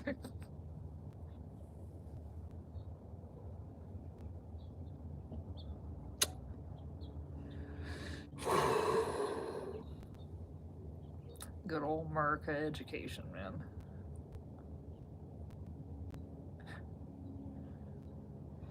But everybody's got a fucking real well thought out hot take on how things ought to be going and how we ought to involve ourselves further in that shit over there. Can't find it on the map, but I put that flag in my profile though.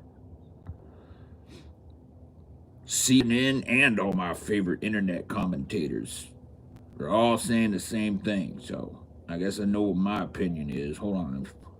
Which one's the Ukrainian flag? I bet there's probably like 100 people that have accidentally put the Russian flag in their shit. They didn't do their fucking like homework and accidentally put the Russian flag in there. I bet, dude. I want to find. I bet if you look for them, you'd find them. But yeah, man. Let's listen to these dumbasses for commentary about what's going on in the world. Let's involve ourselves in that little fucking shit stirring fest.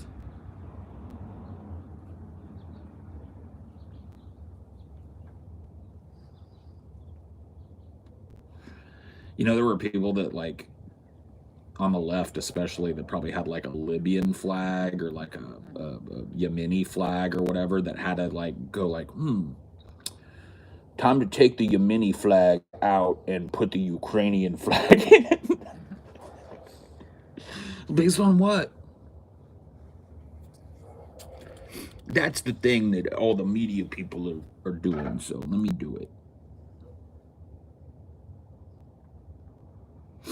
It's just, yeah. I can't see further American involvement helping Ukrainian people at all. I mean, like, our involvement hasn't helped them yet, so why would it help them now? It's like we literally already escalated it with the sanctions. Here's one thing that you don't hear anybody talking about. If you go into the media, if you go into the alternative media, the social media landscape, content creators, they're all talking about Putin. Putin's bad. Putin did this. Putin did that. Nobody's talking about the utter and complete diplomatic failure. The utter and complete failure to find some kind of diplomatic way out of this. People just assume that we tried everything with Russia. We made concessions. We were fair with Russia. Bull fucking shit. We've been poking them with this forever. We knew that letting Ukraine into NATO was going to provoke this. We knew it. So this fucking... this idea that, like, Putin did this in a vacuum or some shit, that it wasn't at all influenced by our own foreign policy, is just such a fucking blind spot for people right now. Because once again, like I said, everybody's just so fucking boned up. Oh, war. Oh yeah. What's the media line? What's my opinion? Let me go on CNN. Oh yeah.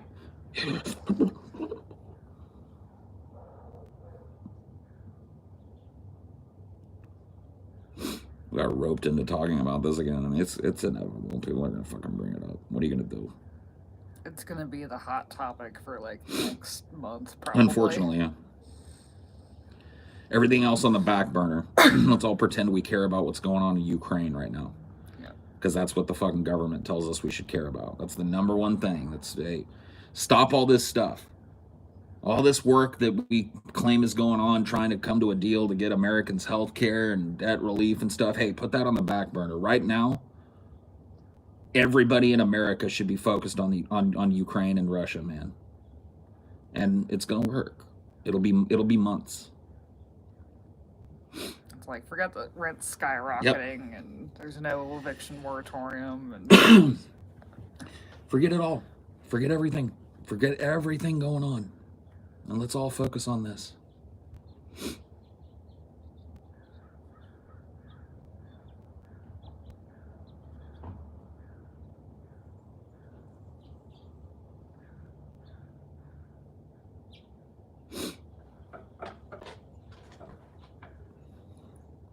it does affect things from a geopolitical standpoint, and I doubt this ends with Ukraine. It didn't start with Ukraine, so why would it end with Ukraine? This never ends. That's the point. The point is, this never ends. It's too useful as a distraction. It's too useful as a little slot machine that you can rig to hit the jackpot every fucking 10 years. Or constantly, as is the case now. This never ends. There's no end to this. You think sanctions on Russia are going to end this? You think American involvement in the theater of war over there is going to end this? You think us arming Ukraine against this is going to end it? We're escalating it at every turn. An astounding, shocking, shameful diplomatic failure on the part of not just the United States, but every NATO ally. And now this. Now escalation. I want you to show me a recent, and I mean recent like within the last 30, 40 years example of the United States intervening in a country and making it better. I'll wait. I'll wait. But yet this time it's the right thing to do. This time we have a moral imperative. Dude, we're going to shit all over that place. We already are shitting all over that place. Look at the GDP of it since it's been a client state of NATO. People there are still suffering.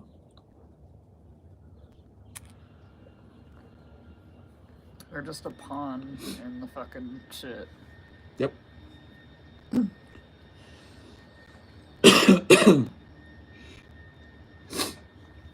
Got involved in Vietnam, which was falling apart due to a former imperial superpower, France in this case, leaving a power vacuum. We stuck our dicks in that beehive and made that place a literal like abattoir. Fucking poisoned generations of Yep. people. Killed whole generations. Poisoned further generations that we didn't kill. Just turned that whole country into an abattoir, including our own soldiers. We just spread American blood and guts all over that country, grimed it up on both sides. Tortured, raped, murdered, burnt.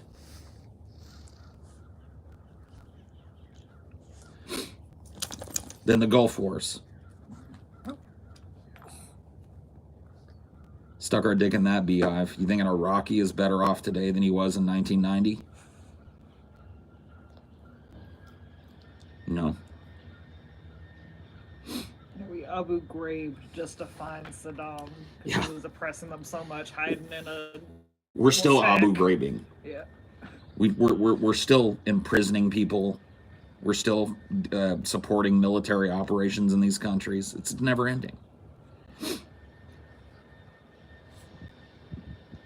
Just entered. What do you think should be done? America should clean up its own backyard. Should take every ounce of blood and treasure that'll be poured into this foreign affair and put it into our own fucking people and the world at large that we've poisoned with our industry. There we go. There's a crazy fucking idea.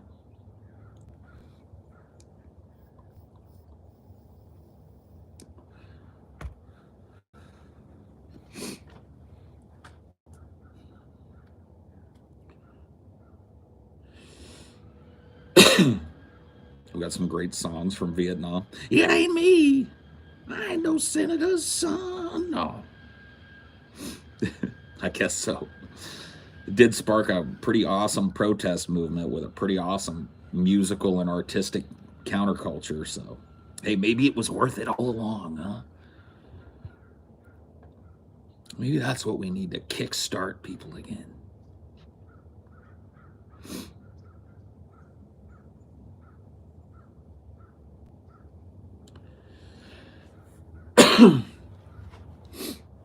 Oh man, dude, soldiers came home poisoned with Agent Orange and had children that were horribly deformed. Quadriplegia, microcephaly. The fucking works, man. You talk about having a child that probably won't live longer than a few days Dude, that was the gift that a lot of Vietnam soldiers brought home when they could finally come home and start a family. And the country was pissed at them. Yeah. And the country shat on them when they came home. You know what one of the nicest things you can say to a Vietnam veteran is? Welcome home. Even now. You want to see a dude's face light up, or a person face light up? The next time you see one of those old guys or old ladies wearing a Vietnam hat or a Vietnam service patch, walk up to them and say, welcome home. Because they didn't get that when they came home from Vietnam. They were asked to go over there, commit atrocities for freedom, and then when they came home, they were spit on. Not just by the people of America, but by the fucking government bodies that were supposed to take care of them.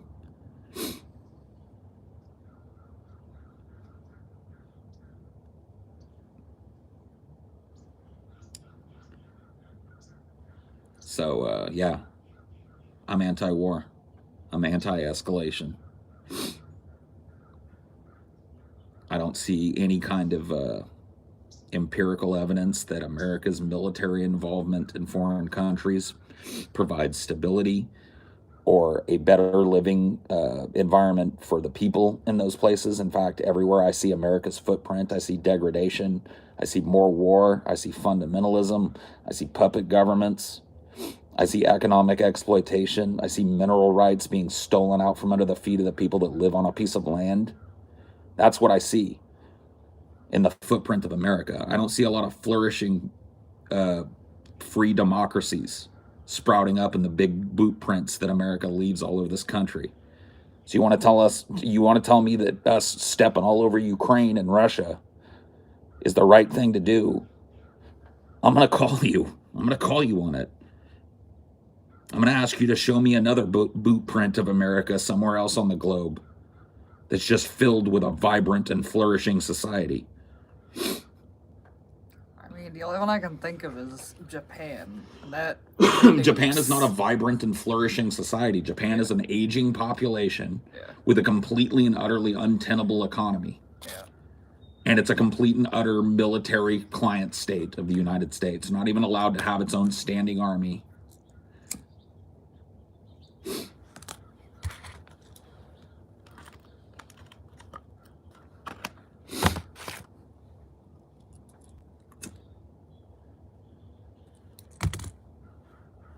Yeah, we did fuck them up. Yeah, we did. It's like we fucked up Vietnam.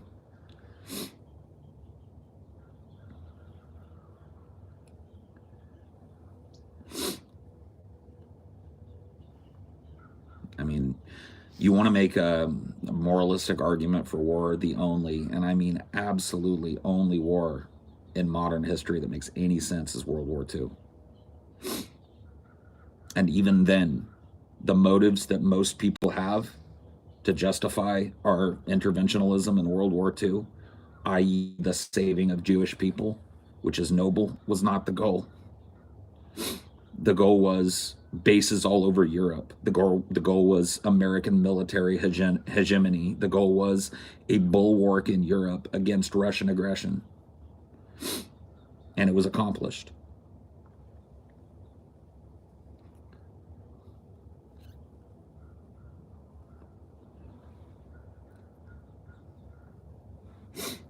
U.S. took over the Empire of Japan and now has South Korea and is an economic colony. Yeah.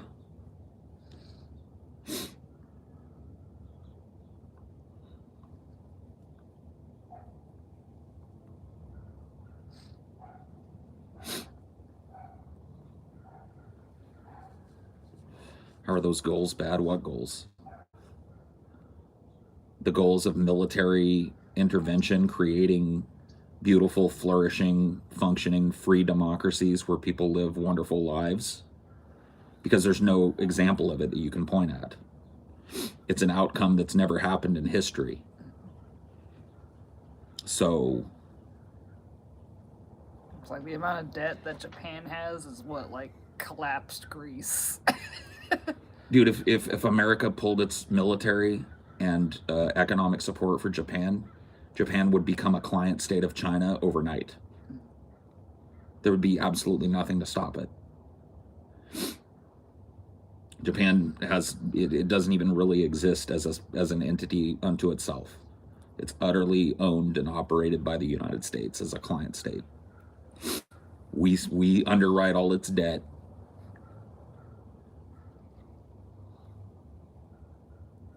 Western Europe, you mean austerity town? You mean the place that's constantly fucking in flames because people are rioting because the government keeps cutting their benefits? Oh, what a flourishing democracy we helped create there. What a wonderful place. You mean that Brexit shit? Oh man, yeah. So glad we stepped in.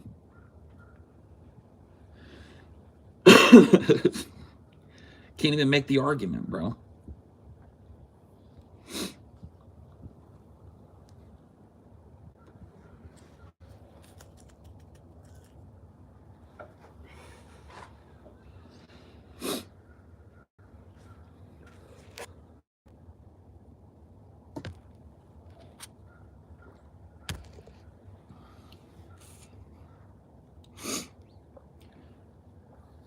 Do you seriously think it has to be 100% perfect? It's far better than under the Nazis, USSR. That type of fuzzy thinking allows you to justify war. Sure, man, it's not perfect. No, it's far from not perfect. It's actually demonstrably destructive in 99% of the cases. So let's call it like it is. Let's be honest about it. That's all I'm asking you to do. I'm not saying that there's any kind of perfect outcome even possible. I'm just saying that what we're doing ain't it. And I don't know where people get the idea that it is. I don't know why people that are so against American intervention in other countries because they know what we do are now suddenly waving the flag of American intervention in Eastern Europe. It's like, do they think that we're not going to do the same things just because it's a white country or something? I don't know. I don't know what the thought process is, but I don't follow. It just seems like everybody wants to paint it like, well, we were well-intentioned and some things didn't quite work out the way that it should, but hey, at least we tried. It's like, what? Huh? Says who? Well-intentioned? Maybe you're well-intentioned. But you're really sitting in a place where you think that people involved in escalating military conflict globally are well-intentioned? Since when? Since CNN started beating the war drums? Since people like Vosh fell in line? When? Wasn't it just months ago that people like Vosh and CNN were excoriating Trump for his constant bellicose policies and shit? Talking about other countries as shitholes? Threatening nuclear war with North Korea? You guys don't remember this? American interventionism bad then, but now it good. How masturbatory can you get?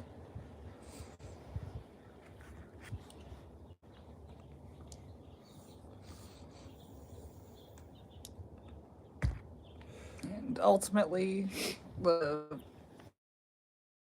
fallout of like Vietnam was we don't have a say anymore. There's no congressional oversight. If we ever did in the first place, what little bit of a buffer that the American people had to make their voice known and whether or not America went to war evaporated. You're absolutely right. And it was due to the Vietnam War. That was the war that just broke America. It broke America's conception of itself. It took people that normally like to think of America as a force for good in the world and put the ugly truth right in their fucking face. And it ripped out any good faith intervention that you as an American citizen can make to change the course of a war. Yeah, you can't fucking hit up your senator and be like, hey, maybe they should chill. Yeah, your senator didn't do it. They had no say. Nope. At all. No war resolution, nothing. No agreement on sanctions or nothing. It just happens. Yep. I was arguing with a dude very briefly on Twitter because I went out there and poked the bear today just to see what happened. I was arguing with a dude and he was like, there's a difference, Paul, between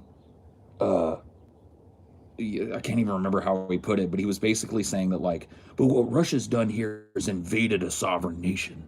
And I was like, oh yeah, the US has never done that, especially not in the last 30, 40 years. Oh, wait.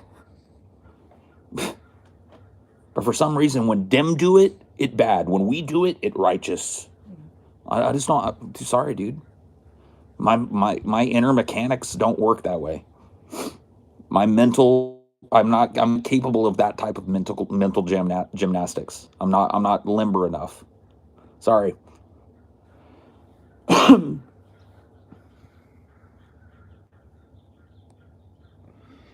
In this case, it's defense. Our Middle Eastern affairs were an invasion.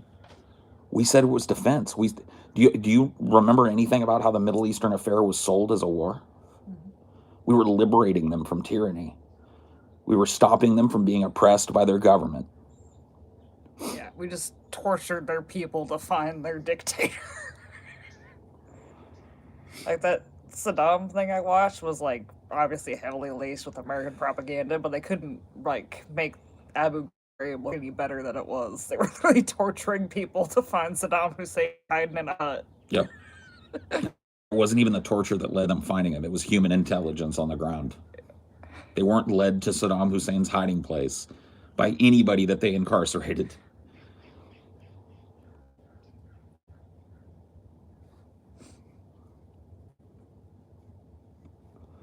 Just unreal. But yeah, we liberated them. Yep. Dude, the operation was literally called Operation Iraqi Freedom.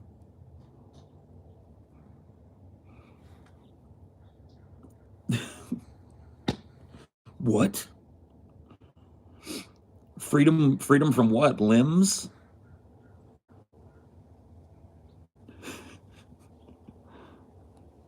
Yeah, let's just starve them for a year for weapons of mass destruction that may or may not exist. Didn't.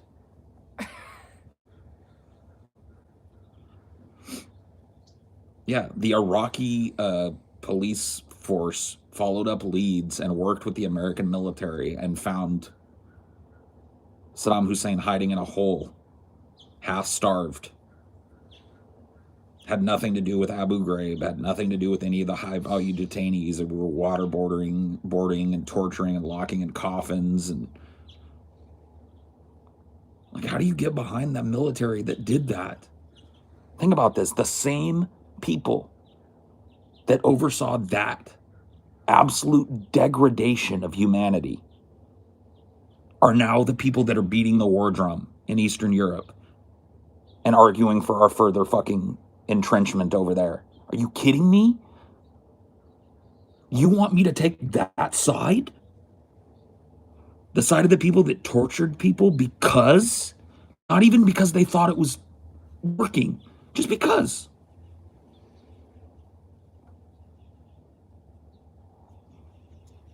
Just unbelievable, man. Like, how fucking gullible do you think I am? How gullible are you? How easily manipulable are you? Easily manipulated. How malleable is your moral compass? Does it even have a north, or is it just spinning? Does it land wherever it needs to land? How do you live that way? How do you walk out in favor of an intervention one place and then decry it elsewhere? Especially given the history of it. How do you do it? I want to know how to be that inconsistent. Teach me. It's called nuance, my dude. No, it's called being a lapdog. It's called being an imperialist's little lapdog. You may growl and grumble a little bit when master's gone, but when he comes and jerks the chain, you're right there with him. Oh yeah.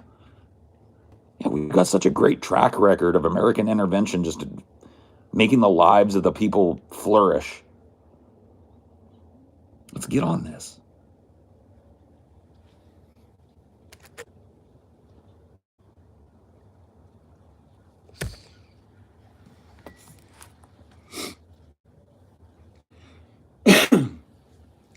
I mean, I know these people are like talking about what a brutal, horrible dictator Putin is. But for some reason, Bin Salman isn't. Just so inconsistent.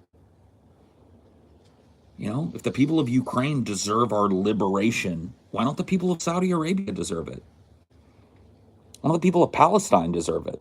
Who are currently being cordoned off into concentration camps that are routinely bombed. That we're just shoveling money for. Just this fucking selective morality that comes out of people. What, because CNN is behind this?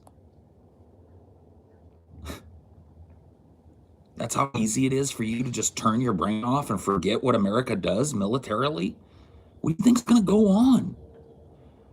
What do you think we're supporting? We're the country. We're the country that set up black sites all over the world so that we could torture people.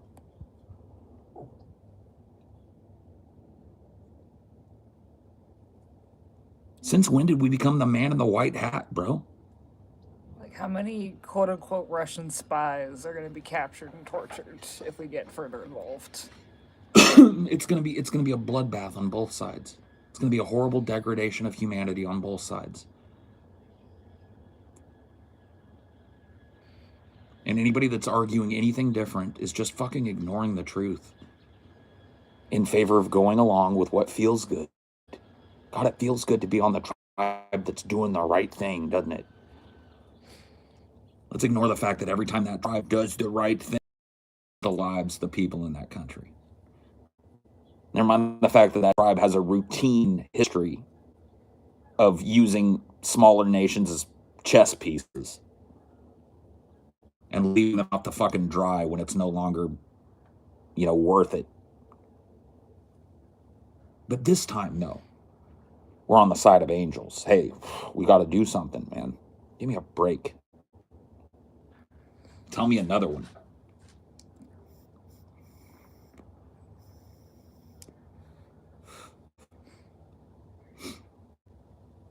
Tell me another one, dude. Aren't we invading Brazil to stop Bolsonaro from killing fucking native people out in the jungle? Or the Philippines. Yep. For their brutal drug war. Yep. Or any number of places. Now we're trading openly with those places. Shaking hands with their leaders. Whining and dining their parliaments. Give me a break. On what moral authority does the United States even claim the right to involve themselves in the fucking affairs of the country? What track record does America have of doing anything but escalating problems in other countries? I'll wait. Those of you that want to lean on World War II forever and ignore the last 50 years of American history can just fucking stop. You can just... War is fundamentally different than it was during World War II. Circumstances are different. War is different. Our culture is different. The military-industrial complex is different. Politics is different. But for some reason, you want to use that as your just continuing example of American interventionism, quote-unquote, working, while ignoring all of the deleterious effects of our intervention in those countries, by the way. Yeah. It's like, how did East Berlin feel after? Yeah. How was it to be a Berliner after World War II? Not great. Oh well, though.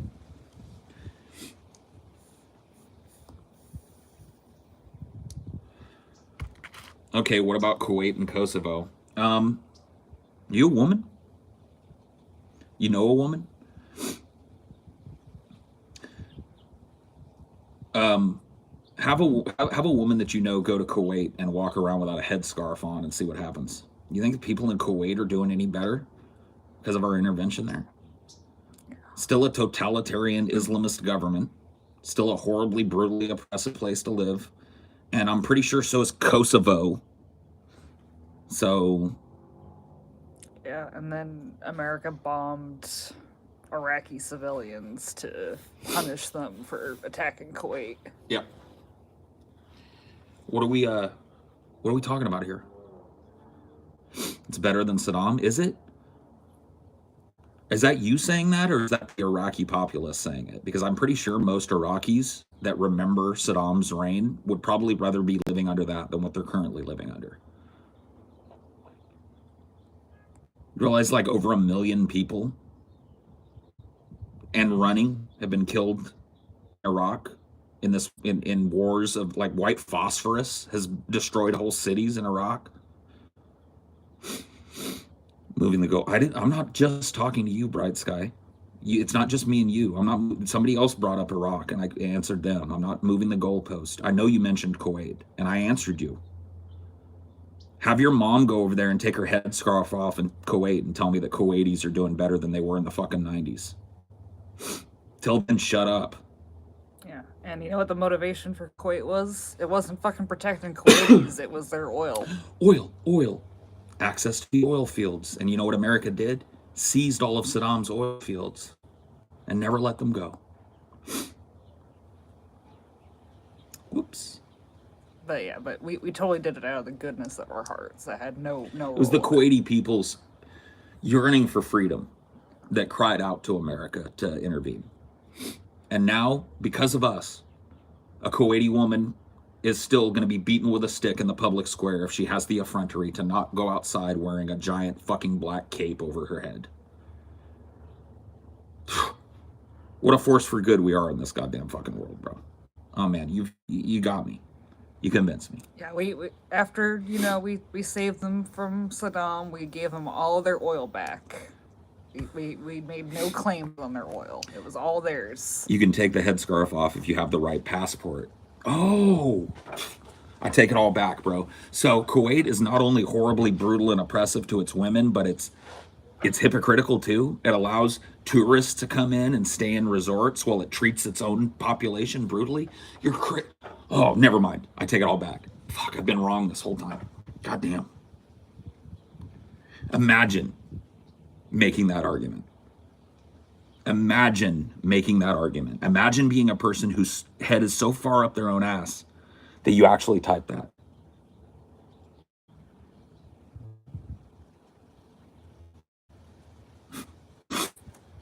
Unbelievable. If you're from another country, you can hypocritically walk around and do kind of sort of normal things. If you're actually from that country, you're still brutalized. No longer a hellhole, bro. Give me a break.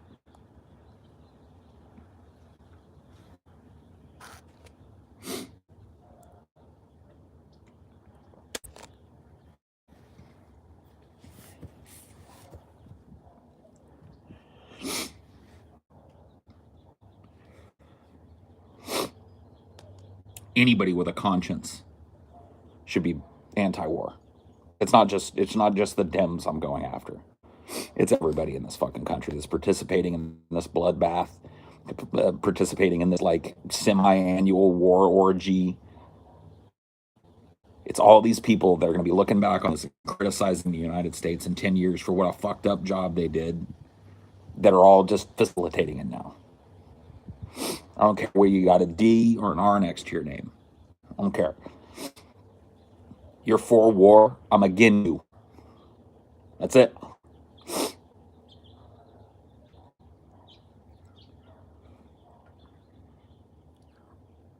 So many people can't get it through their thick fucking skulls that being anti-war isn't defending anyone. Nope. Everyone's at fault. All these world leaders. Yep. But yeah, I will agree that if I was calling myself a leftist of any stripe, I'd be extra ashamed right now to be slavering and slobbering all over the war knob. But whatever. Most people that far down the rabbit hole are immune to shame. If they had any shame about them at all, they wouldn't toe the same line every year. They'd learn. They just keep touching the hot stove, so I don't expect much out of them. But yeah, they are extra shameful.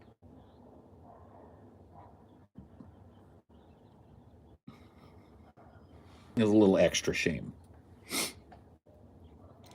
But But every goddamn human being that has access to a history book ought to be ashamed. When the oligarchs start baying and releasing the warhounds, and you get behind them and cheer them on, and you have the access to history, you can look at what American interventionism does globally, and you're just joining the cheer squad. Ought to be ashamed of yourself. But like I said, shame is an emotion that almost doesn't exist anymore. Like, the 24-hour news cycle has allowed takes to change in mid-take. Like, you can just, like, literally track people's takes by the changing of the wind sometimes. Breeze is blowing this way, breeze is blowing that way, up, down, left, right. And there's no consistency anymore. Nobody has to be consistent. And therefore, when you participate in, the bloody activity of materially supporting an invasion, it's really easy to just walk it back after the fact. Use that 2020 hindsight. Oh, we shouldn't have done that. I was wrong. It's a fetish. Not learning and having to go, I was wrong, is an American fetish. If you were truly wrong, if you're truly, like, aware of how wrong you were, you'd learn. But you don't. Yeah. So I'm wrong is just what you say to cover your ass and erase all the bullshit that you did and act like you were always on the right path. I just went a little astray. You got your finger in the wind, waiting to see which way the breeze blows. You got no consistency. You got no moral center. You have no position at all to be making moral pronouncement about what Russia ought to be doing, what the United States ought to be doing, what Ukraine ought to be doing. You got no position at all. Your position is literally at the behest of the people that abuse you. Not I, McFly. Yeah. It's like Obama, like, yeah, we tortured some people and it was wrong. We're not going to let anyone out of Gitmo, though. He promised it, too. Yeah. First day I get elected, we're going to close this horrible torture center. Still open. 8 years of Obama. Still open. People don't learn, man. It's like, man, how many times are you going to be horsewhipped before you get it? The truth of the matter is, I think most people are just tired of independent thought. They want that good feeling of being on a team. They want that backup. And so pushing against the grain is de-incentivized at every level of our public discourse now. You are incentivized to say what everybody else is saying. When you say something different, you're ratioed. Whatever, bro. People acting like it's such a big gotcha. It's like, well, look, Russia actually invaded Ukraine, so you were wrong. It's like, oh yeah, because we escalated it with sanctions. Not only that, but, like, they can't say that to me. Yeah. They can't say I was wrong. I didn't say Russia wasn't going to invade Ukraine. You said it wasn't America's problem. Yeah. Just saying that we shouldn't fucking stick our dick in the beehive any further to escalate it either way. It's not our problem. We got other shit to handle. Let Russia and its ex-client states hash out their fucking issues. Yeah, like before World War II, we didn't intervene in any of the many violent conflicts that changed their borders constantly. How much war did we just sit back and look, you figured it out.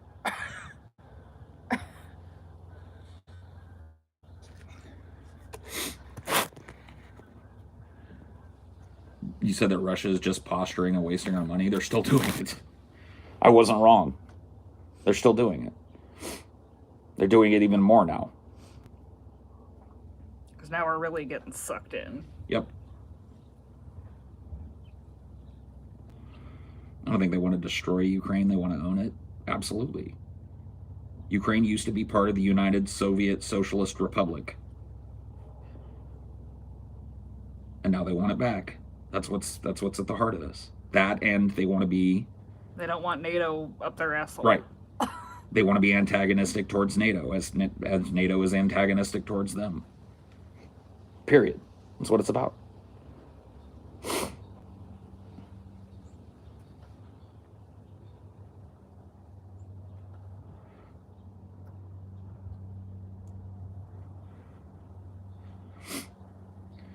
I mean, I know it's the in vogue thing to paint Russian people and Russian like they're just like the greatest evil in the world. But I want you to try and put yourself in their boots. I want you to imagine a global paradigm where the United States was surrounded on pretty much every side by Russian military bases. The entire Canadian border was dotted with Russian military bases and missile installations. The entire Mexican border, the same. How would you feel about that? Would you feel you were being treated fairly as a country? Would you feel safe as a citizen of that country? People saying, "Oh, you're interfering in our elections. You're doing this. You're doing that. You're hacking everything." If I had the biggest nuclear arsenal in the world, pretty safe. Well, you may have the biggest nuclear arsenal in the world, but you're too stupid to get a profile pic, so you're banned. Somehow smart enough to have a really super in-depth hot take on geopolitics, but too dumb to take 5 seconds to put a picture in your profile. I don't got a lot of faith in what you have to say, brother. See you next halt.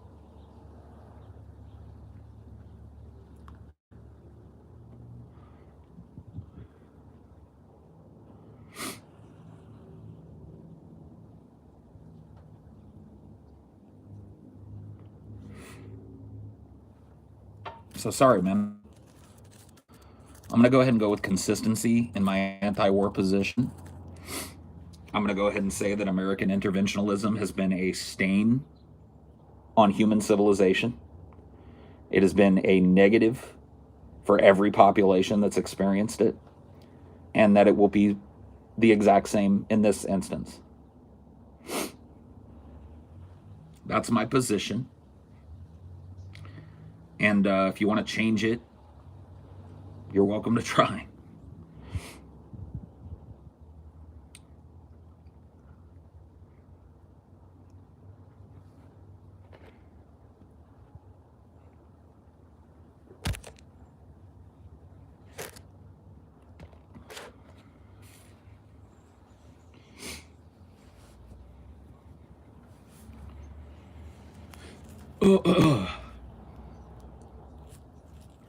So Germany isn't better off today because of American interventionalism? I don't know. You tell me.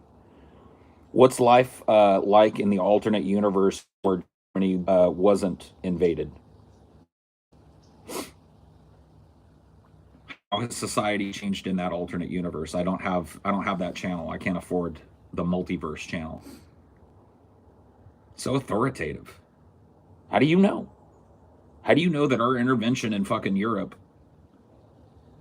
was an overall fucking positive thing? How do you know?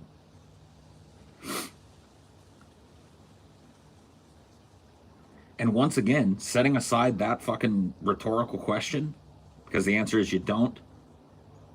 If you're going to use World War II as the sole example of why American interventionalism is needed, then I'm going to ask you to try and contextualize the last 50 to 60 years of history and tell me what's going on and how that is any way comparable. The idea that we can just endlessly use World War II as an excuse to make apologetics for the United States every time it wants to invade a country is laughable and completely ignorant of recent history, not even ancient history, recent American history. Like when your mom and dad were still alive.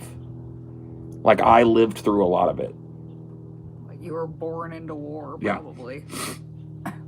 If you're any younger than me, you were. If you're any younger than me, you've never known a minute of your life where the country that you live in hasn't been at war.